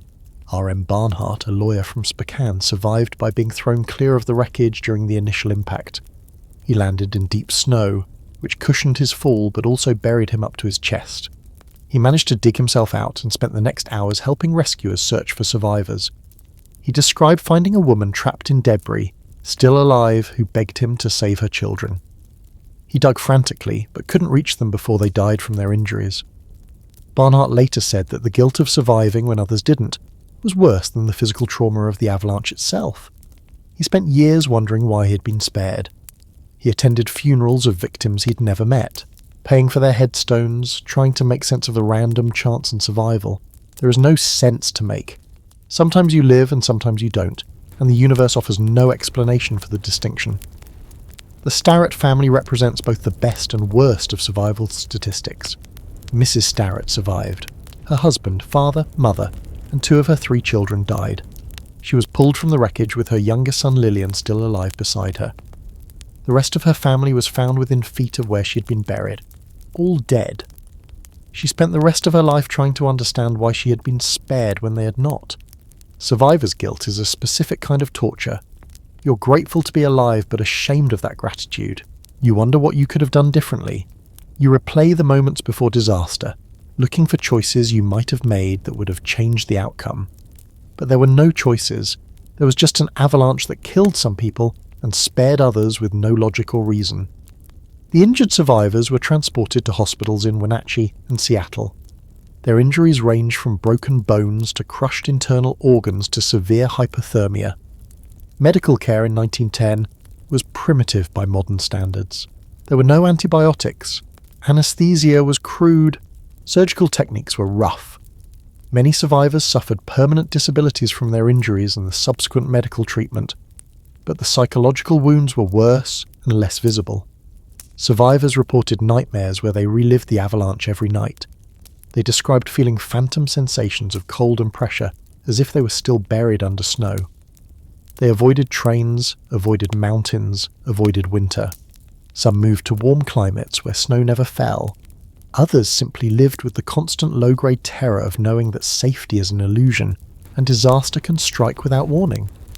John Rogers, one of the passengers who had walked to Scenic before the avalanche, spent the rest of his life feeling guilty that he had survived by leaving. He wrote letters to families of victims, apologising for not staying to help, even though there was nothing he could have done. He established a fund to help families of victims, donating most of his savings. He visited the Wellington site every year on the anniversary of the disaster until he died in 1945. The survivors formed a loose association, meeting occasionally to share stories and support each other. But many found that talking about the disaster only made the memories more vivid. They preferred to lock the experience away, to pretend it had never happened, to live their remaining years without confronting the horror they had survived. There's no happy ending to survival stories from the Wellington avalanche. Everyone who lived lost something: family members, friends, limbs, mental health, the ability to feel safe. They carried Wellington with them like a scar that never quite healed. And in quiet moments, when snow fell or thunder rolled, they were back on that train, waiting for the mountain to fall. You're a railroad safety engineer in 2005, and you're standing at a computer analysing avalanche forecasts using satellite data, computer modelling and decades of accumulated knowledge. None of this would exist without Wellington. 96 people died so that future railroad workers wouldn't have to. That's not comfort, that's just truth. The Wellington avalanche changed how America thinks about mountain railroads and natural disasters. Before Wellington, avalanches were considered acts of God, unpredictable, unavoidable, not the responsibility of corporations or governments. After Wellington, that view became untenable. If 96 people die because you park trains under a mountain during a blizzard, that's not an act of God. That's negligence. The immediate response was engineering focused. The Great Northern Railway built snow sheds, wooden structures designed to deflect avalanches over the tracks rather than letting them hit directly. They were expensive, they required constant maintenance. They worked. Between 1910 and 1916, several avalanches struck the snow sheds at Wellington. None reached the trains beneath. The structures did their job, but snow sheds weren't enough. The fundamental problem was the route itself. Stevens Pass was too steep, too narrow, too prone to avalanches. No amount of wooden structures would make it truly safe. So the railway began planning the new Cascade Tunnel. Longer, lower, better, protected. It took 19 years from planning to completion. 19 years during which trains continued using the old route with its snow sheds and prayers. The new tunnel opened in 1929. At 7.8 miles, it was the longest railroad tunnel in North America. Trains no longer passed through Wellington. The old route was abandoned. The snow sheds were left to rot. Wellington itself was gradually deserted and eventually vanished. The physical evidence of the disaster was erased, replaced by a safer route that avoided the problem rather than trying to defend against it. Modern avalanche science owes a debt to Wellington. The disaster prompted systematic study of snow mechanics, avalanche triggers, and mitigation strategies. Researchers began documenting avalanche paths, measuring snowpack characteristics, developing forecasting models. The US Forest Service established avalanche research programs. Universities created snow science departments. All of this grew from the recognition that avalanches aren't mysterious acts of God. They're physical phenomena that can be understood and predicted. Today, railroad routes through avalanche terrain use multiple layers of protection: dynamic forecasting that predicts when slopes are unstable, controlled avalanche triggering using explosives to bring down snow before it becomes dangerous, permanent structures like snow sheds and earthen barriers, and most importantly, route planning that avoids the most dangerous slopes entirely. These measures work. Fatal railroad avalanches in the United States are now extremely rare, but the legacy extends beyond railroad safety. Highway departments use similar techniques to protect mountain roads. Ski resorts employ avalanche forecasters and explosives teams to keep slopes safe. Backcountry travelers carry beacons and shovels and take avalanche safety courses. Building codes in avalanche-prone areas require structural standards that can withstand snow impacts. All of this exists because Wellington demonstrated that ignoring avalanche danger has catastrophic consequences. The legal legacy is equally significant. The lawsuits following Wellington established precedents about corporate liability for natural disasters. Courts ruled that companies operating in hazardous environments have a duty to understand and mitigate those hazards. You can't just say act of God and walk away when your negligence contributed to deaths. This principle extended beyond avalanches to earthquakes, floods, wildfires, any natural disaster where human decisions made the consequences worse. Wellington also changed how disasters are reported and remembered. The intensive newspaper coverage, the photographs of recovery efforts, the personal stories of survivors, all of this created a template for disaster journalism that persists today. We document catastrophes in detail now because Wellington taught us that forgetting the past leads to repeating it. The Iron Goat Trail, opened in the 1990s, allows hikers to walk the old railroad grade past the Wellington site. Information plaques explain what happened. The trail is beautiful: dense forest, mountain views, wildflowers in summer. There's no visible evidence of the disaster. Nature has reclaimed everything. But knowing the history transforms the hike into something more somber. You're walking through a graveyard where 96 people died because someone made bad decisions during a blizzard. Some claim the Wellington site is haunted. Hikers report strange sounds, sudden cold spots, feelings of unease near the disaster location.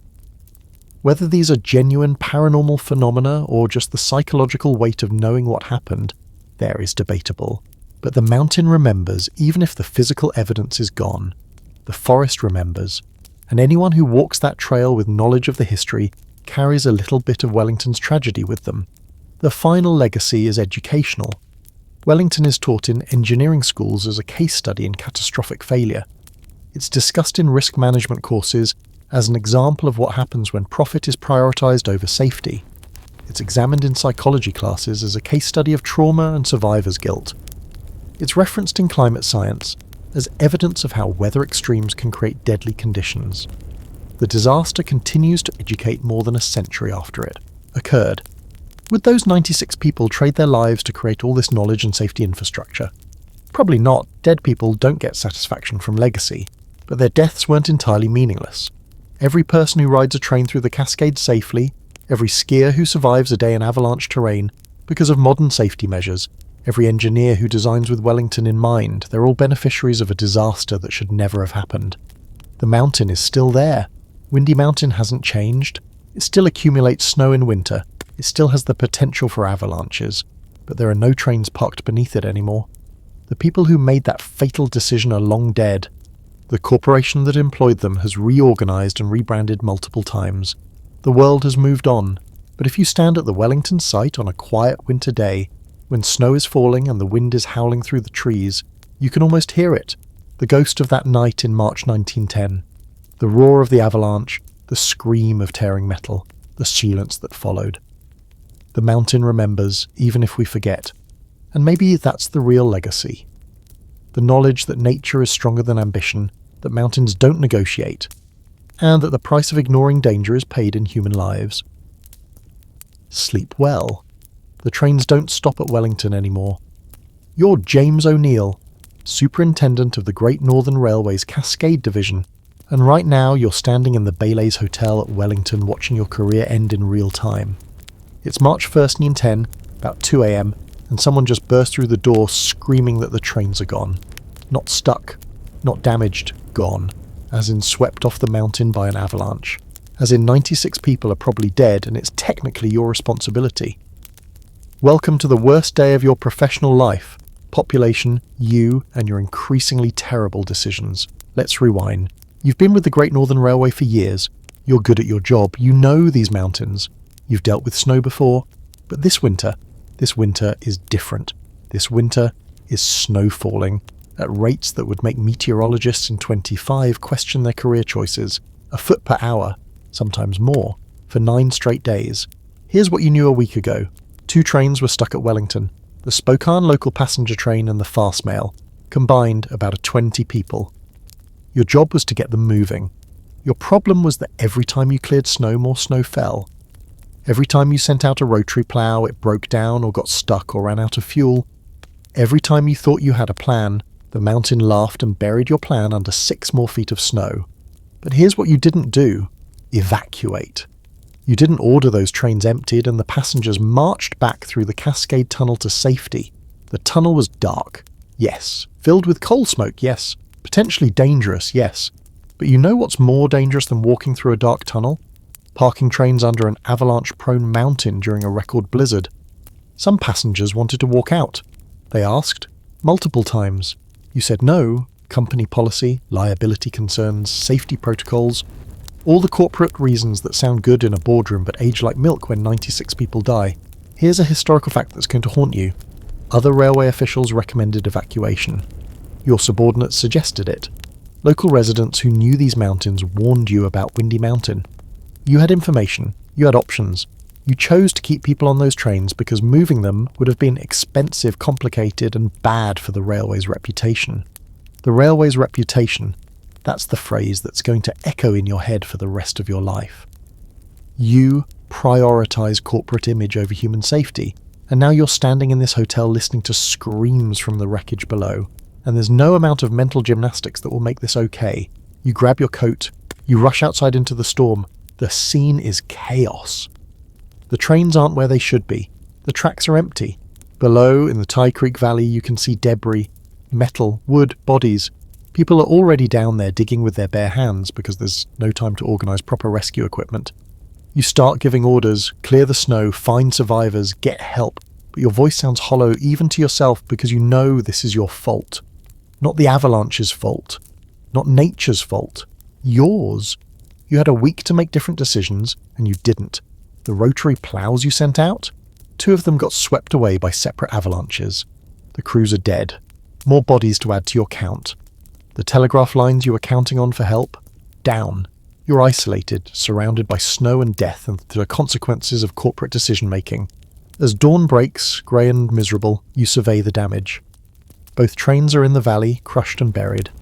The death toll is staggering. 23 survivors, which sounds good until you remember there were 20 people, and that means 96 deaths, 96 funerals.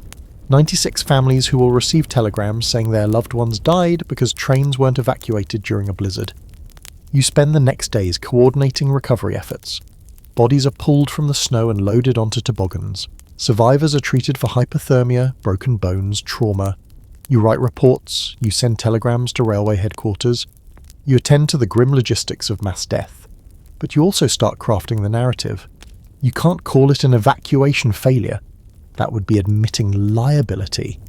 So it becomes an unprecedented weather event, an act of God, a tragedy that no one could have predicted. The corporate spin machine activates immediately, and you're part of it because your career depends on it. Here's what nobody tells you about being responsible for disaster. The guilt doesn't arrive all at once. It seeps in slowly. You'll be fine during the immediate crisis because adrenaline and duty keep you moving. It's later, weeks, months, years later, when you're alone with your thoughts that the weight crushes you. You'll replay every decision, every moment you could have said evacuate but didn't. Every time a passenger asked to leave and you said no. Every warning sign you ignored because acknowledging it would have been inconvenient. The hypothetical alternate timeline where you made different choices and 96 people lived will haunt you more than any ghost. The investigations start within days. Federal officials, railway inspectors, newspaper reporters, everyone wants to know why the trains weren't moved.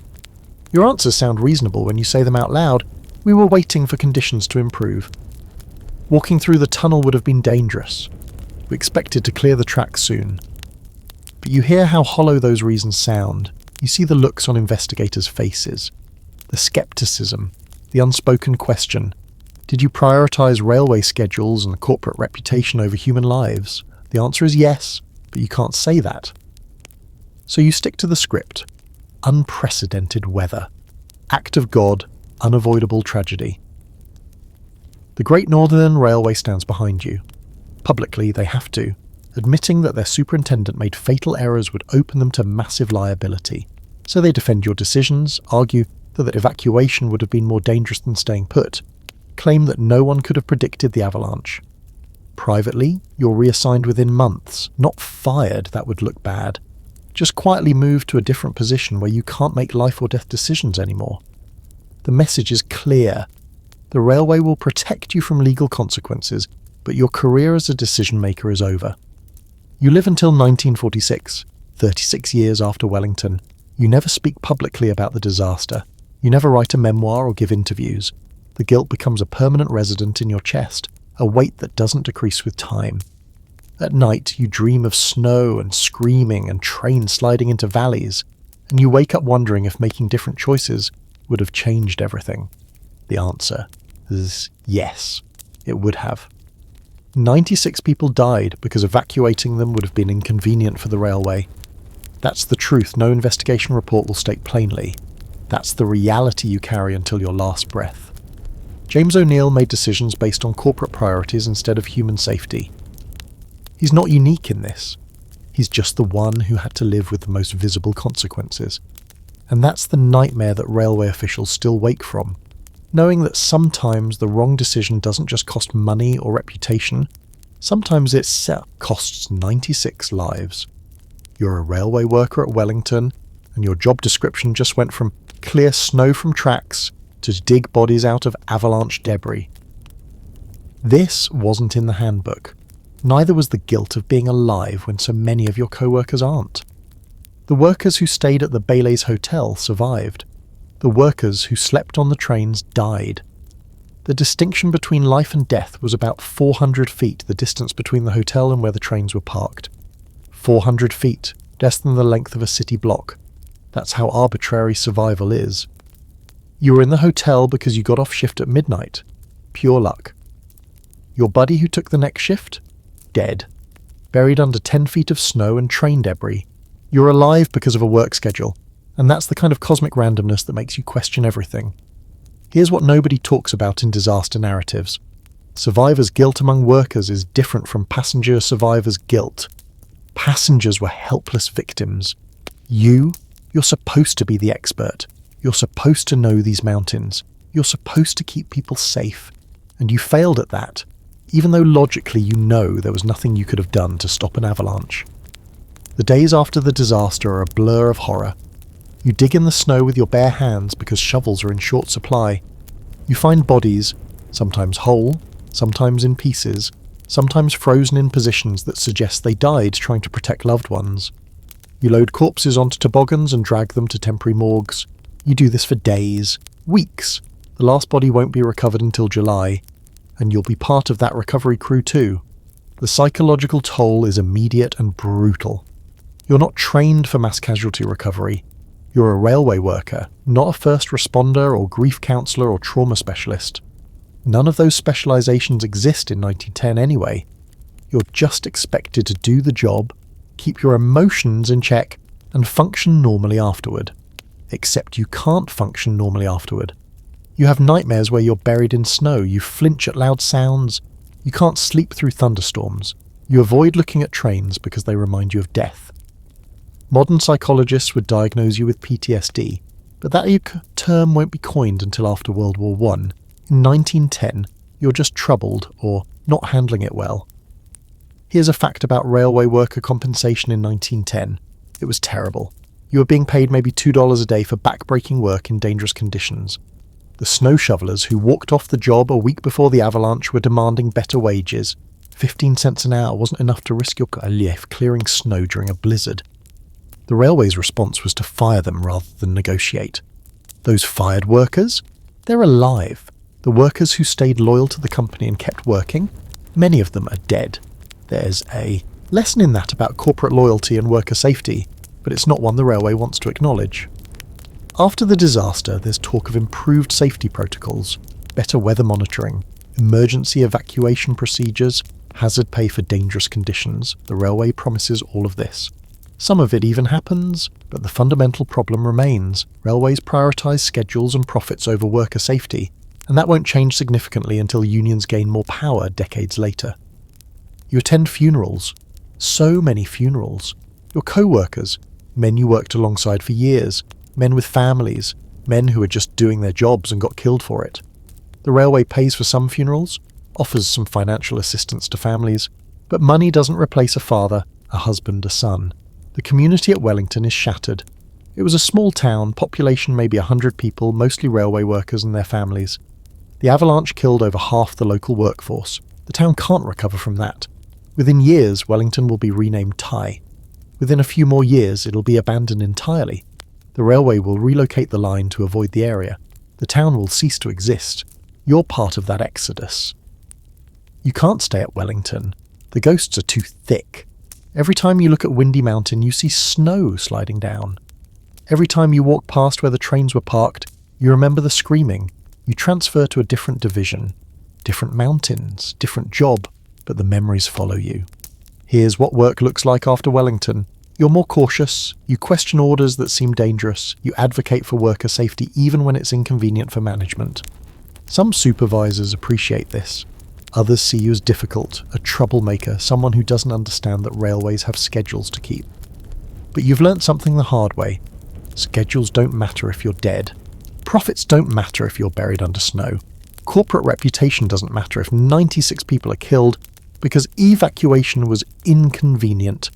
You carry this knowledge like armour. It makes you less compliant but more likely to survive. The railway industry changes slowly after Wellington. Safety improvements are incremental.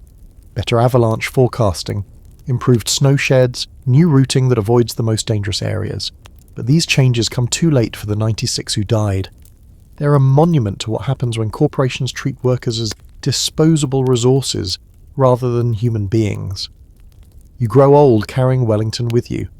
You tell your children and grandchildren about it, trying to explain what it was like to dig through snow looking for people you knew, people you worked with, people who died because someone decided profits mattered more than safety.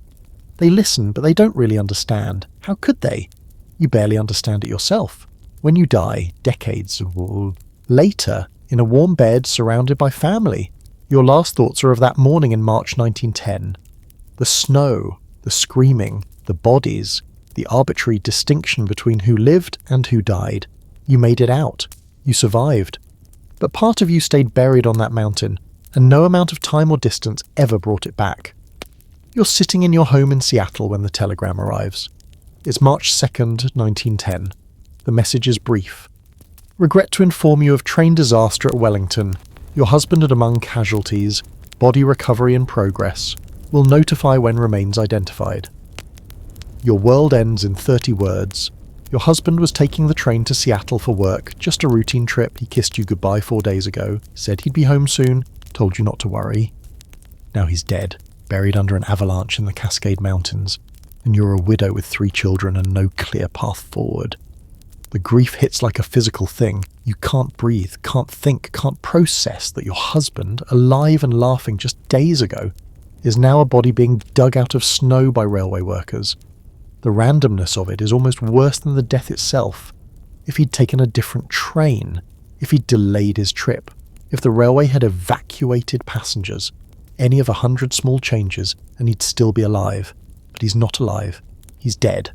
And you need to make arrangements for his funeral, except there's no body yet because recovery efforts are ongoing, and weather conditions are terrible, and the railway can't even tell you when they'll be able to return his remains. Here's what the Great Northern Railway offers you. A letter of condolence, transportation to Wellington if you want to view the site, preliminary settlement offer of $3,000 for your husband's death. Take it or sue, but if you sue, it'll take years and cost money you don't have, and the railway has unlimited legal resources. $3,000. That's what the railway thinks your husband's life was worth. About $92,000 in today's money.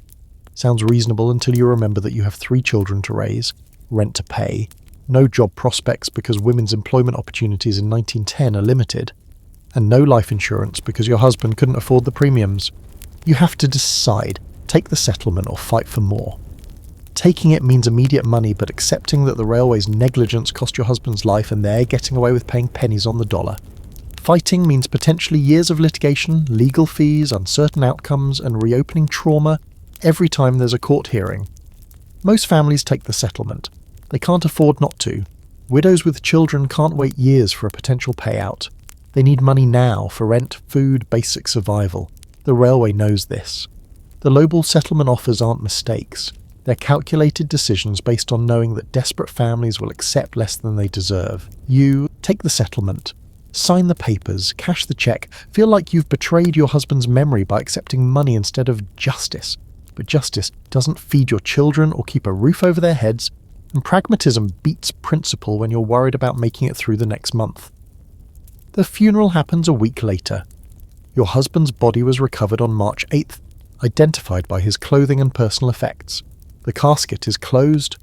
You're told the condition of the remains makes an open casket inadvisable, which is funeral home code for the avalanche and week buried under snow did terrible things to the body. The service is crowded, other families of victims, railway officials offering empty condolences, newspaper reporters taking notes for stories about the tragedy. Everyone means well. Everyone says the right things. None of it matters because your husband is still dead and words don't bring people back from avalanches. Life after the funeral is a strange combination of moving forward and being stuck. You have to find work. You have to take care of your children. You have to pay bills and make meals and maintain some semblance of normalcy. But you also have to process grief, explain to your children why daddy isn't coming home, cope with nightmares where you dream of snow and trains and death. Your oldest child, age 10, starts having behavioural problems. Nightmares, bedwetting, crying episodes. Modern psychologists would recognise childhood trauma and offer therapy. In 1910, you're told he'll grow out of it, and to be more strict with discipline.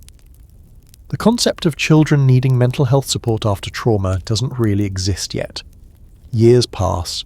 You remarry eventually, not for love, but for survival. You need a second income, someone to help with the children, stability in an era when a single motherhood is both economically impossible and socially stigmatized. Your new husband's fine, not your first love, but adequate. The children adjust, life continues, but Wellington never really leaves you. Every winter when snow falls, you think about avalanches. Every news story about train disasters makes your chest tight. Every March 1st anniversary you remember. The memory doesn't fade, it just becomes something you carry alongside everything else. You hear about the lawsuits. Some families sued and won larger settlements. Mrs. Starrett, who lost her husband and 2 children, received $52,000 after litigation, nearly 20 times what you accepted. You try not to feel bitter about that.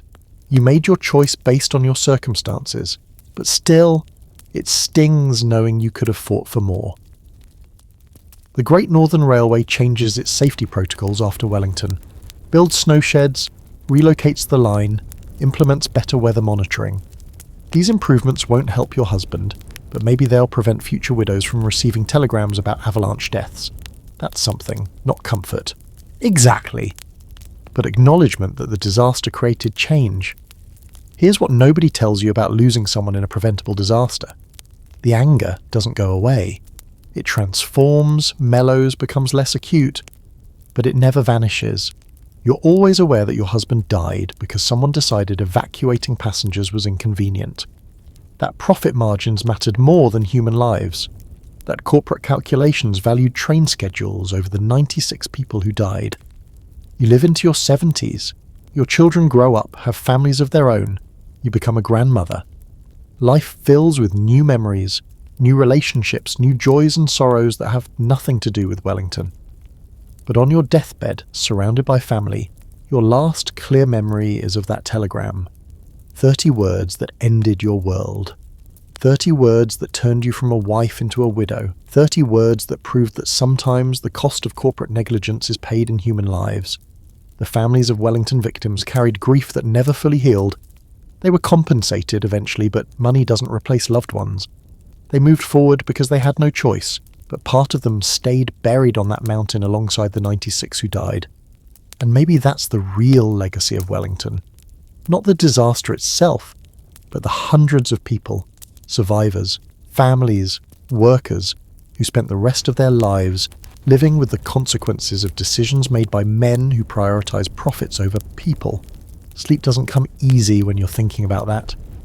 But then it never did after Wellington. You're a newspaper reporter in Seattle, and it's March the 2nd, 1910.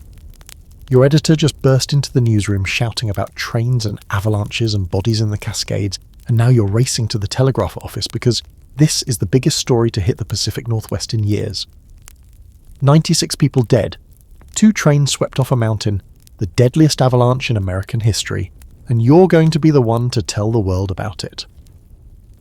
Welcome to Disaster Journalism 1910 edition, where facts are optional, sensationalism is mandatory, and nobody's heard of fact-checking yet.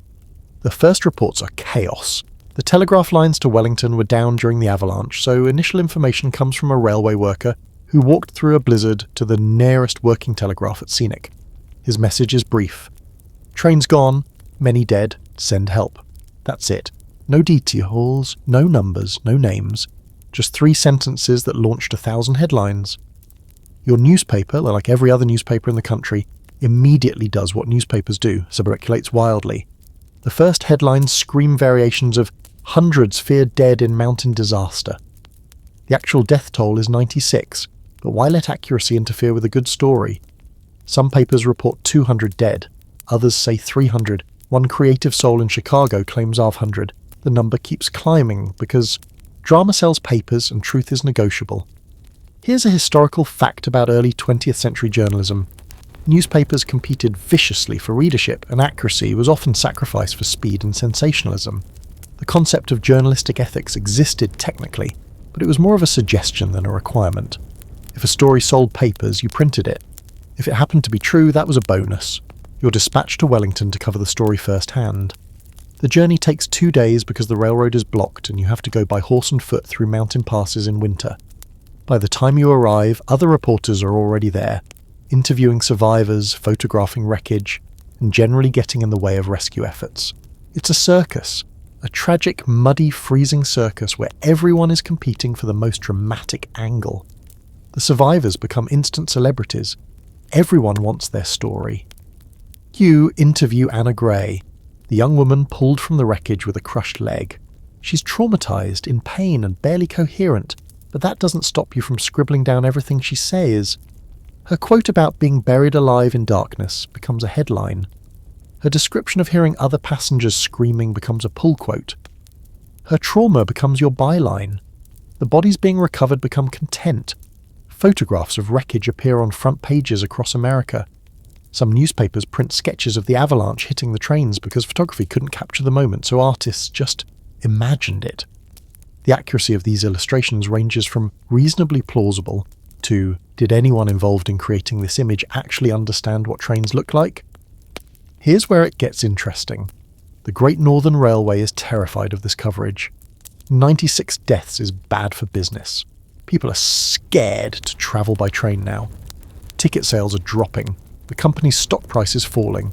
So they launch what modern PR professionals would call a damage control campaign, and what people in 1910 called trying to make this not look like our fault. Railway officials give interviews emphasising that the avalanche was an unprecedented act of God. They stress that no one could have predicted it, prevented it, or done anything differently. They describe the storm as the worst weather in recorded history, even though locals had seen worse.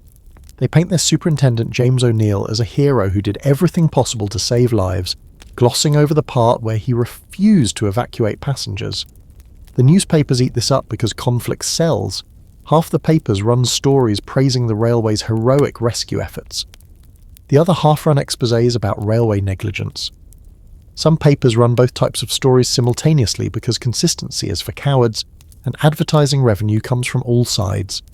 You interview local residents who tell you that everyone knew Windy Mountain was dangerous, that avalanches were common, that parking trains there during a blizzard was insane. These quotes don't make it into many stories because the railway buys a lot of advertising space and editors aren't stupid. The survivors' lawyers, however, clip every critical article for use in upcoming litigation. The human interest angles multiply. You write a story about Mrs. Starrett, who lost her husband and 2 children but survived with 1 son. It's heartbreaking and genuine and sells a lot of papers. Other reporters write similar stories. Soon there are profiles of every victim, every survivor, every rescue worker who dug through snow. The tragedy becomes a media phenomenon, dissected and analysed and sensationalised until it's barely recognisable. Photography plays a huge role. Images of the wreckage, twisted metal, broken wood, snow-covered debris, appear everywhere. Some photos show bodies being recovered, which would be considered tasteless by modern standards, but was acceptable journalism in 1910. Death was more visible then. People were less squeamish about seeing it documented. Here's a quirky detail. Some newspapers published artists' conceptions of what passengers experienced during the avalanche. These illustrations showed terrified people inside train cars as solar crashed through the windows.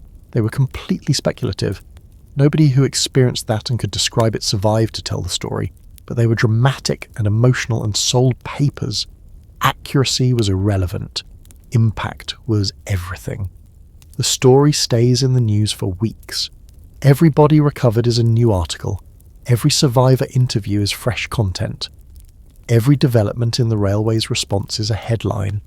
The Wellington Avalanche becomes the defining disaster story of 1910, covered more extensively than wars, elections, or any other event that year. But the coverage has consequences. Public pressure mounts on the railway to improve safety. Editorials demand better weather monitoring, evacuation protocols, protective structures. The story creates momentum for change that legal proceedings alone might not have achieved. Sometimes sensationalism serves a purpose, even if accidentally. You return to Seattle after 2 weeks at Wellington. Your stories have been read by hundreds of thousands of people. You've described the horror, the loss, the heroism, the failure. You've interviewed survivors and rescue workers and railway officials. You've seen bodies recovered from snow. You've witnessed grief that would haunt you for years. And then your editor assigns you to cover a local political scandal because the news cycle moves on. Wellington becomes yesterday's story. The victims become statistics. The tragedy becomes history. But for the survivors and families, the story never ends. They're living it every day while you move on to the next headline. The newspapers eventually stop covering Wellington. The public's attention shifts. New disasters occur, but the coverage had an impact. It created public awareness. It applied pressure to railways.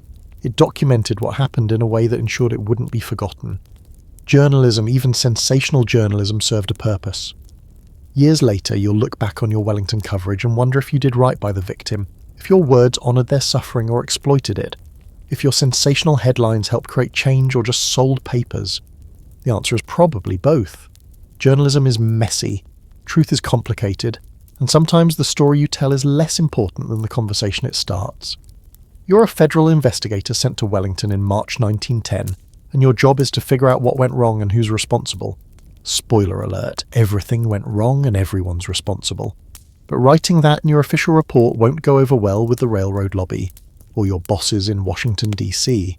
Welcome to the wonderful world of government investigations in the early 20th century, where political pressure, corporate influence, and actual facts engage in a three-way battle for supremacy, and facts usually lose.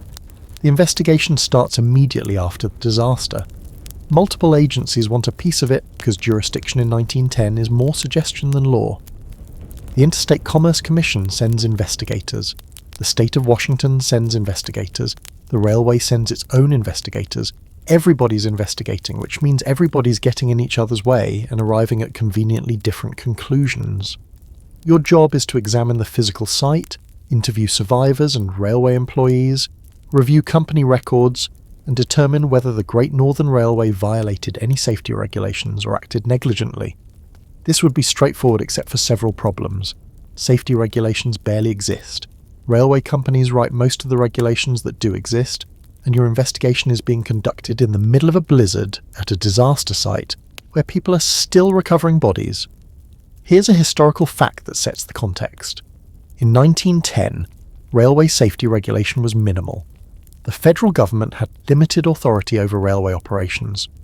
Most safety standards were voluntary. The concept of mandatory evacuation protocols didn't exist. Weather monitoring was primitive. The idea that companies should prioritize passenger safety over maintaining schedules was radical. Your investigation is trying to apply standards that don't actually exist yet. You start with the physical evidence. The Avalanche site is a mess. Snow covers everything. The trains are in pieces at the bottom of the ravine. The tracks where they were parked are buried. You're trying to reconstruct what happened based on wreckage, survivor testimony, and weather records. It's like solving a murder mystery, except the murderer is a mountain and mountains don't testify. The weather records are crucial. You document that between February 23rd and March 1st, the Wellington area received 9 days of continuous heavy snowfall. Accumulation rates reached 1 foot per hour at peak. Total snowfall exceeded 11 feet in some areas. The temperature dropped, then rose, then dropped again. Rain mixed with snow on February 28th. These conditions created the perfect avalanche setup. But here's where it gets legally interesting. Proving the railway should have known these conditions were dangerous requires establishing that they had access to weather information and understanding of avalanche risk. The railway argues that the storm was unprecedented and unpredictable. You find evidence that local residents warned railway employees about avalanche danger, that previous smaller avalanches had occurred in the area, that the slope above the tracks was bare from forest fires, making it more susceptible to slides. You interview railway employees. Their stories are consistent but careful. Nobody wants to blame their employer while still employed by that employer. They describe working around the clock to clear tracks, dealing with broken equipment, struggling with insufficient resources. They emphasize how hard everyone tried, how dedicated they were, how impossible the conditions were. Then you interview the survivors. Their stories are less careful. They talk about asking to be evacuated and being refused. About railway officials insisting everything was safe. About being told the trains would move soon for days while snow piled up. About feeling trapped. About sensing danger that railway officials dismissed. The critical question becomes, should the trains have been evacuated through the Cascade tunnel back to the east side of the mountains? The railway argues no. Walking through a 2.63-mile tunnel filled with coal smoke from locomotives would have been more dangerous than staying put. You investigate this claim. The tunnel conditions were indeed hazardous. Poor ventilation, smoke accumulation, darkness, wet conditions. Walking through would have been unpleasant and carried some risk. But would it have been more dangerous than parking trains under an avalanche-prone slope during a record blizzard? Your conclusion? Probably not. But proving this requires second-guessing decisions made under pressure by people who are now being sued. Here's where political pressure enters. The Great Northern Railway is a major employer. It's economically important to Washington state and the entire Northwest. The railway's founder, James J. Hill, is a powerful figure with political connections. Your investigation is being watched by people who have strong opinions about what conclusions you should reach. You document the timeline of decisions. February 23rd, trains enter the area.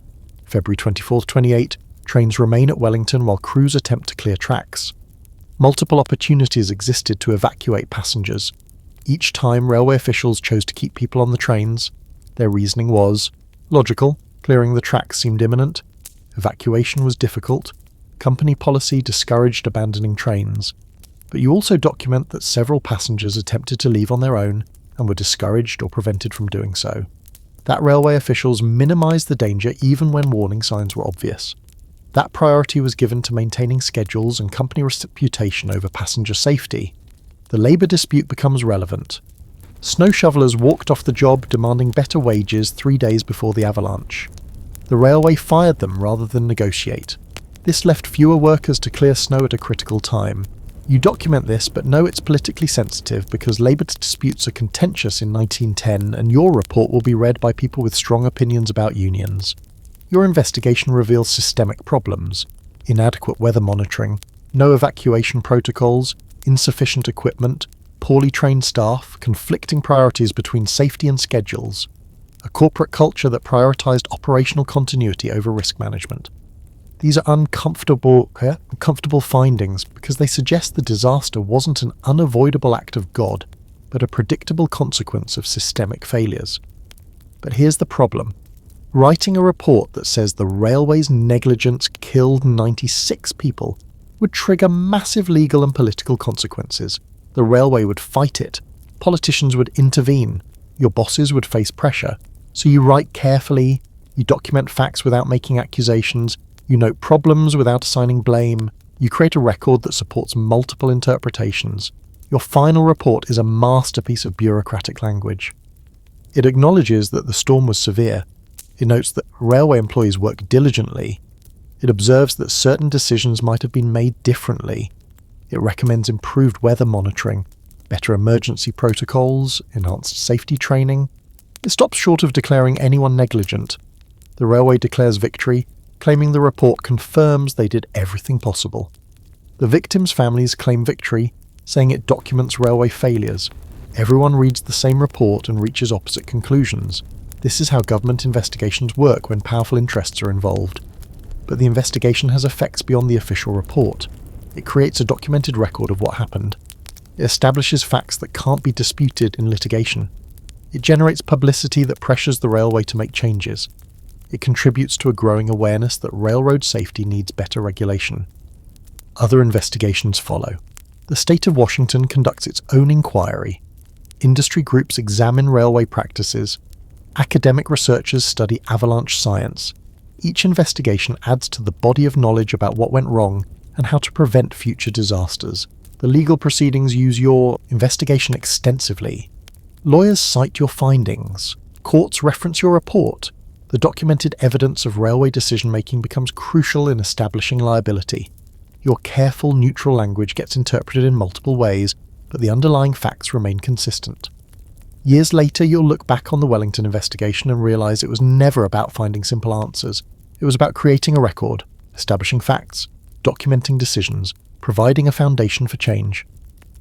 The investigation didn't definitively answer who was responsible, but it made sure the questions were asked loudly enough that the industry couldn't ignore them. And sometimes, in a world where corporate power and political pressure shape outcomes, asking the right questions loudly enough is the best you can do. You're a railway safety engineer in 5 years after Wellington, and you're at an industry conference where everyone is talking about how much safer railways have become since the disaster. Except you know the truth. Not much has actually changed. Railways are still parking trains in dangerous locations. Weather monitoring is still inadequate. Evacuation protocols are still mostly suggestions. Wellington made everyone feel like they were doing something while actually doing very little. Welcome to the gap between reform and reality. Population, everyone pretending change happened when it mostly didn't. Let's talk about what actually changed after Wellington and what just got rebranded with safety-sounding names. The Great Northern Railway built snow sheds along the old route. That's real. Those wooden structures actually deflected avalanches and probably prevented future disasters on that specific section of track. Point for actual change. They also implemented better weather monitoring. Sort of. They hired people to watch the weather and report conditions, except better is relative. Weather forecasting in 1915 is still mostly looking at clouds and making educated guesses. There are no satellites, no computer models, no sophisticated prediction tools. A guy with a thermometer and a notepad is considered advanced meteorology. The monitoring is better than nothing, but not by much. Here's a historical fact that contextualizes the so-called revolution. The Wellington Avalanche occurred in 1910. The Federal Employers' Liability Act, which gave railway workers some protections, wasn't fully effective until 1908. The Railway Safety Appliance Act of 1893 regulated couplers and brakes but said nothing about avalanche safety. The idea of comprehensive federal railway safety regulation wouldn't become reality until the 60s. Wellington happened during an era when safety was mostly the railway's problem and railways mostly ignored it. You look around this conference and see railway executives congratulating themselves on safety improvements. They talk about new procedures, enhanced training, improved equipment, and some of this is real. After Wellington, many railways did review their emergency protocols. They did provide some additional training. They did purchase better snow removal equipment. But the fundamental problems remain. Railways still prioritise schedules over safety. They still calculate risk based on financial cost rather than human cost. They still put pressure on employees to keep trains moving regardless of conditions. The culture hasn't changed. Only the paper war has. The conference features presentations about avalanche science. Researchers discuss snow stability, slope angles, weather patterns. It's fascinating and probably useful. Except most railways aren't implementing this research. They're listening politely and then going back to their old practices because change is expensive and shareholders care about profits, not safety measures. You attend a panel discussions about the emergency evacuation protocols. The panelists, all railway executives, discuss theoretical procedures for evacuating trains in dangerous conditions. Notice the word theoretical. These procedures exist on paper. Whether they'd be implemented in an actual emergency is questionable. Because implementing them costs money and delays trains and might make the railway look bad. Here's a specific example. After Wellington, many railways developed written protocols for when to evacuate trains during storms. These protocols specify weather conditions, danger signs, decision-making procedures. On paper, they look comprehensive. In practice, they have a loophole. Implementation is at the discretion of local superintendents. The same people who, pre-Wellington, chose not to evacuate are now empowered to make the same choice with slightly more paperwork justifying it. The insurance industry has changed more than the railways. After Wellington, insurance companies started charging higher premiums for routes through avalanche-prone areas. This created financial incentives for safety improvements, not because railways cared about safety, but because higher premiums hurt profits. Sometimes capitalism accidentally improves safety when doing the right thing happens to align with saving money. You talk to other safety engineers at the conference. In private conversations away from railway executives, they admit frustration. They propose safety improvements that get rejected as too expensive. They identify dangerous conditions that get ignored. They write reports that get filed and forgotten. The gap between what safety engineers recommend and what railways actually do is enormous. Some changes are happening in specific places. The railway routes that experienced or nearly experienced disasters get attention. New snow sheds, better monitoring, enhanced protocols, but routes that haven't had disasters yet, business as usual. The lesson railways learned from Wellington wasn't improve safety everywhere, but rather improve safety where disasters have already occurred and might generate bad publicity again. The legal environment has shifted slightly. After the Wellington lawsuits, railways are more aware of liability risks. This creates some incentive for better practices. But it also creates incentive for better documentation of why dangerous decisions were reasonable at the time. Railways have learned to cover their assets, literally and paperwork-wise. The public's memory is short. 5 years after Wellington, people are mostly back to trusting railways, ticket sales have recovered. The panic has faded. This removes public pressure for change. When people forget disasters, they stop demanding reforms. Railways know this. They just need to wait out the criticism and still something else captures public attention. Here's a dark fact about railway safety improvements. They tend to follow disasters, not prevent them. Wellington led to changes at that specific location, but it took other disasters at other locations to drive changes there. The industry learns slowly, expensively in blood and lawsuits. Proactive safety improvements are rare. Reactive safety improvements after people die are standard. You leave the conference depressed. Everyone is congratulating themselves on progress that mostly hasn't happened. They're confusing paperwork with actual change. They're mistaking procedures for implementation.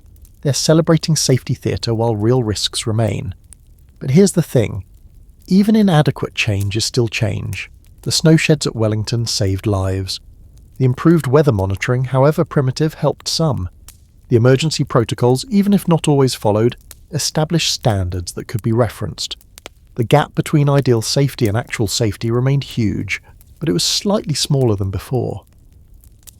The real railway safety revolution wouldn't come until decades later. After more disasters, after federal regulation, after technology improved, after unions gained power and could demand better working conditions, after society decided that railway profits shouldn't come at the cost of human lives. This process took generations. Wellington was a catalyst, not a solution. It started conversations. It created awareness. It established that avalanche deaths weren't just unfortunate accidents, but preventable disasters. That was significant, just not sufficient. The victims of Wellington didn't die in vain if their deaths led to any improvements, however incremental, but they also didn't die heroically or for some greater purpose. They died because a railway company made decisions that prioritised schedules over safety, and the basic dynamic, profit versus people, didn't fundamentally change after their deaths. You go back to your job as a safety engineer, knowing you'll keep proposing improvements that mostly won't be implemented, knowing you'll identify risks that mostly will be ignored, knowing that it'll probably take another disaster before anyone listens, and knowing that incremental change is still better than no change, even when it feels painfully insufficient. The railway safety revolution that wasn't is still a story worth telling, because it reminds us that change is hard, that industries resist reform, that good intentions don't automatically translate to good outcomes, and that sometimes the best you can hope for is that a tragedy prevents the exact same tragedy from happening again in the exact same place. The rest of the work, making everywhere safer, preventing all disasters, fundamentally changing industry culture, that work continues, slowly, extensively, and usually only after more people die. Sleep well, the trains still run through the mountains, they are slightly safer than they were, and slightly safer is what passes for victory, when the alternative is changing nothing at all. You're standing in Twayum looking at historical records of the Wellington Avalanche, trying to understand what it actually accomplished. Here's the uncomfortable truth. 96 people died, and the world mostly shrugged and moved on, except when it didn't. The legacy is complicated, messy, and very human. Wellington itself ceased to exist within a decade. The railway renamed it Thai within months, desperately trying to distance the location from tragedy. Its corporate rebranding at its most pathetic, like changing your name after committing murder and hoping no one notices. Nobody wanted to live where the mountain had demonstrated, conclusively and fatally, that humans were temporary and snow was forever. By 1916, the railway completed the new Cascade tunnel, 7.8 miles long, bypassing Wellington entirely. The old route was abandoned. Within 20 years, Wellington became a ghost town. Within 50 years, it became wilderness with some suspicious piles of timber. Today, if you hike the Iron Goat Trail, you can walk where the trains were parked. There are signs explaining what happened. The trail is peaceful, beautiful, nature has reclaimed everything. Here's what else changed. Railway safety regulations. Not immediately, not comprehensively, but incrementally. Wellington became a case study in what not to do. Engineering schools taught it. Insurance companies charged higher premiums for avalanche-prone routes. Avalanche science developed slowly. Researchers began systematic study of snow stability, slope angles, weather patterns. The US Forest Service established research programs. Universities created snow science departments.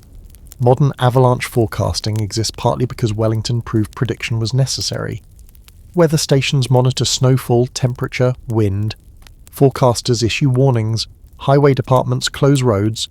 Ski resorts employ specialists who trigger controlled slides. None of this existed in 1910. Some exist now because 96 people died. But here's what didn't change. Corporate culture around prioritizing profit over safety. That's still a battle. Different industries, different disasters, same fundamental tension. Wellington taught that lesson, but the world keeps needing to relearn it. The lawsuits established precedents about corporate liability. Courts ruled that companies in hazardous environments must understand and mitigate those hazards. You can't just say act of God when your negligence made it worse. But legal precedents don't automatically translate to changed behaviour. Companies still calculate risk based on financial cost rather than human cost. The 23 survivors lived with trauma forever. They had nightmares. They couldn't travel by train. They flinched at thunder. They carried Wellington until they died, some living into the 1970s and 1980s. The last living connections to that night when the mountain came down. You're reading about Wellington in 2025, consuming a story filtered through 115 years of retellings and myth-making. The disaster has become narrative, which is both necessary and dangerous. Necessary because that's how we remember. Dangerous because stories simplify complexity and obscure truth. The most common Wellington narrative is clean and digestible. A terrible storm trapped trains. Railway officials made bad decisions. An avalanche struck. Many died. It was tragic but catalyzed change. This version is incomplete. The messier version includes passengers who demanded evacuation and were physically prevented from leaving. Railway workers who expressed concerns and were dismissed. The company's first priority after disaster wasn't caring for survivors, but managing public relations and limiting liability. There are ghost stories. Hikers report strange sounds, voices, screaming, avalanche rumbles where no avalanche occurs. Railway workers in subsequent years reported seeing phantom trains, lights where no lights should be. These stories are probably psychological projection. Or maybe they're real. The dead don't file reports. Mrs. Starrett, who lost her husband, father, Mother Mia, and 2 children, became a symbol of survival and grief. She never spoke publicly about the disaster. Her silence was interpreted as strength, trauma, grace, or bitterness, depending on what narrative people wanted. Her surviving son changed his name as an adult, possibly to escape the association. He never had children. Some tragedies don't just kill people, they kill futures. The railway workers who died became statistics. 58 employees dead. Their names were recorded, but who they were as individuals mostly disappeared. They exist now as database entries, not as fully realised human beings. There are no surviving structures from Wellington. The hotel was demolished, the depot torn down, even the snow sheds are gone. Physical evidence has been erased. What remains is story, memory, interpretation, imperfect preservation methods. Here's why stories like Wellington matter. They remind us of our fragility. We build trains, tunnel through mountains, convince ourselves we've conquered nature. Then the mountain shrugs and 96 people die instantly. We're not as powerful as we think, but here's the thing about Memento Mori. They're not just about death. They're about life, about valuing the time you have. If we genuinely internalized Wellington's lessons, we'd prioritize human life over corporate profit every single time. The survivors carried trauma, but also knowledge. They knew, with certainty most people never experienced, that life is fragile, and death is random, and the universe doesn't care about fairness. That knowledge is terrible. It's also valuable. Today, the Cascade Mountains are safer than in 1910. Better tunnels, better monitoring, better understanding. These improvements exist partly because Wellington demonstrated the cost of ignorance. 96 deaths purchased incremental progress. That's not nothing. It's also not enough. It's never enough when the price is human lives. The mountain is still there. You can visit. On a summer day it's beautiful. Dense forest, mountain views, wildflowers. Peaceful. If you didn't know the history, you'd never guess this was once America's deadliest avalanche site. But knowing the history changes how you experience the place. You look at the slope and imagine snow sliding down. You stand where trains were parked and try to comprehend the terror of those final seconds. This is why we tell these stories. Not to wallow in tragedy, but to remember. To honour the dead by acknowledging their humanity. To learn from past mistakes. To understand that disasters are rarely purely natural. Human decisions shape outcomes, determine who lives and dies. Wellington teaches that corporate priorities have consequences, that nature is powerful and indifferent, that safety regulations are written in blood, that survivors carry invisible wounds, that mountains remember nothing while humans remember everything. So here we are at the end. 96 people died on March 1st, 1910. Their deaths mattered. Their stories matter. We owe them memory, even imperfect memory. We owe them the effort to learn. We owe them the attempt to do better. Sleep well. The trains don't run through Wellington anymore. The mountain is patient and dangerous and eternal. And somewhere in the forest, if you listen quietly, you can almost hear the echo of that night. The roar of snow, the scream of metal, the silence that followed. Remember. And then finally rest. The mountain will still be there tomorrow.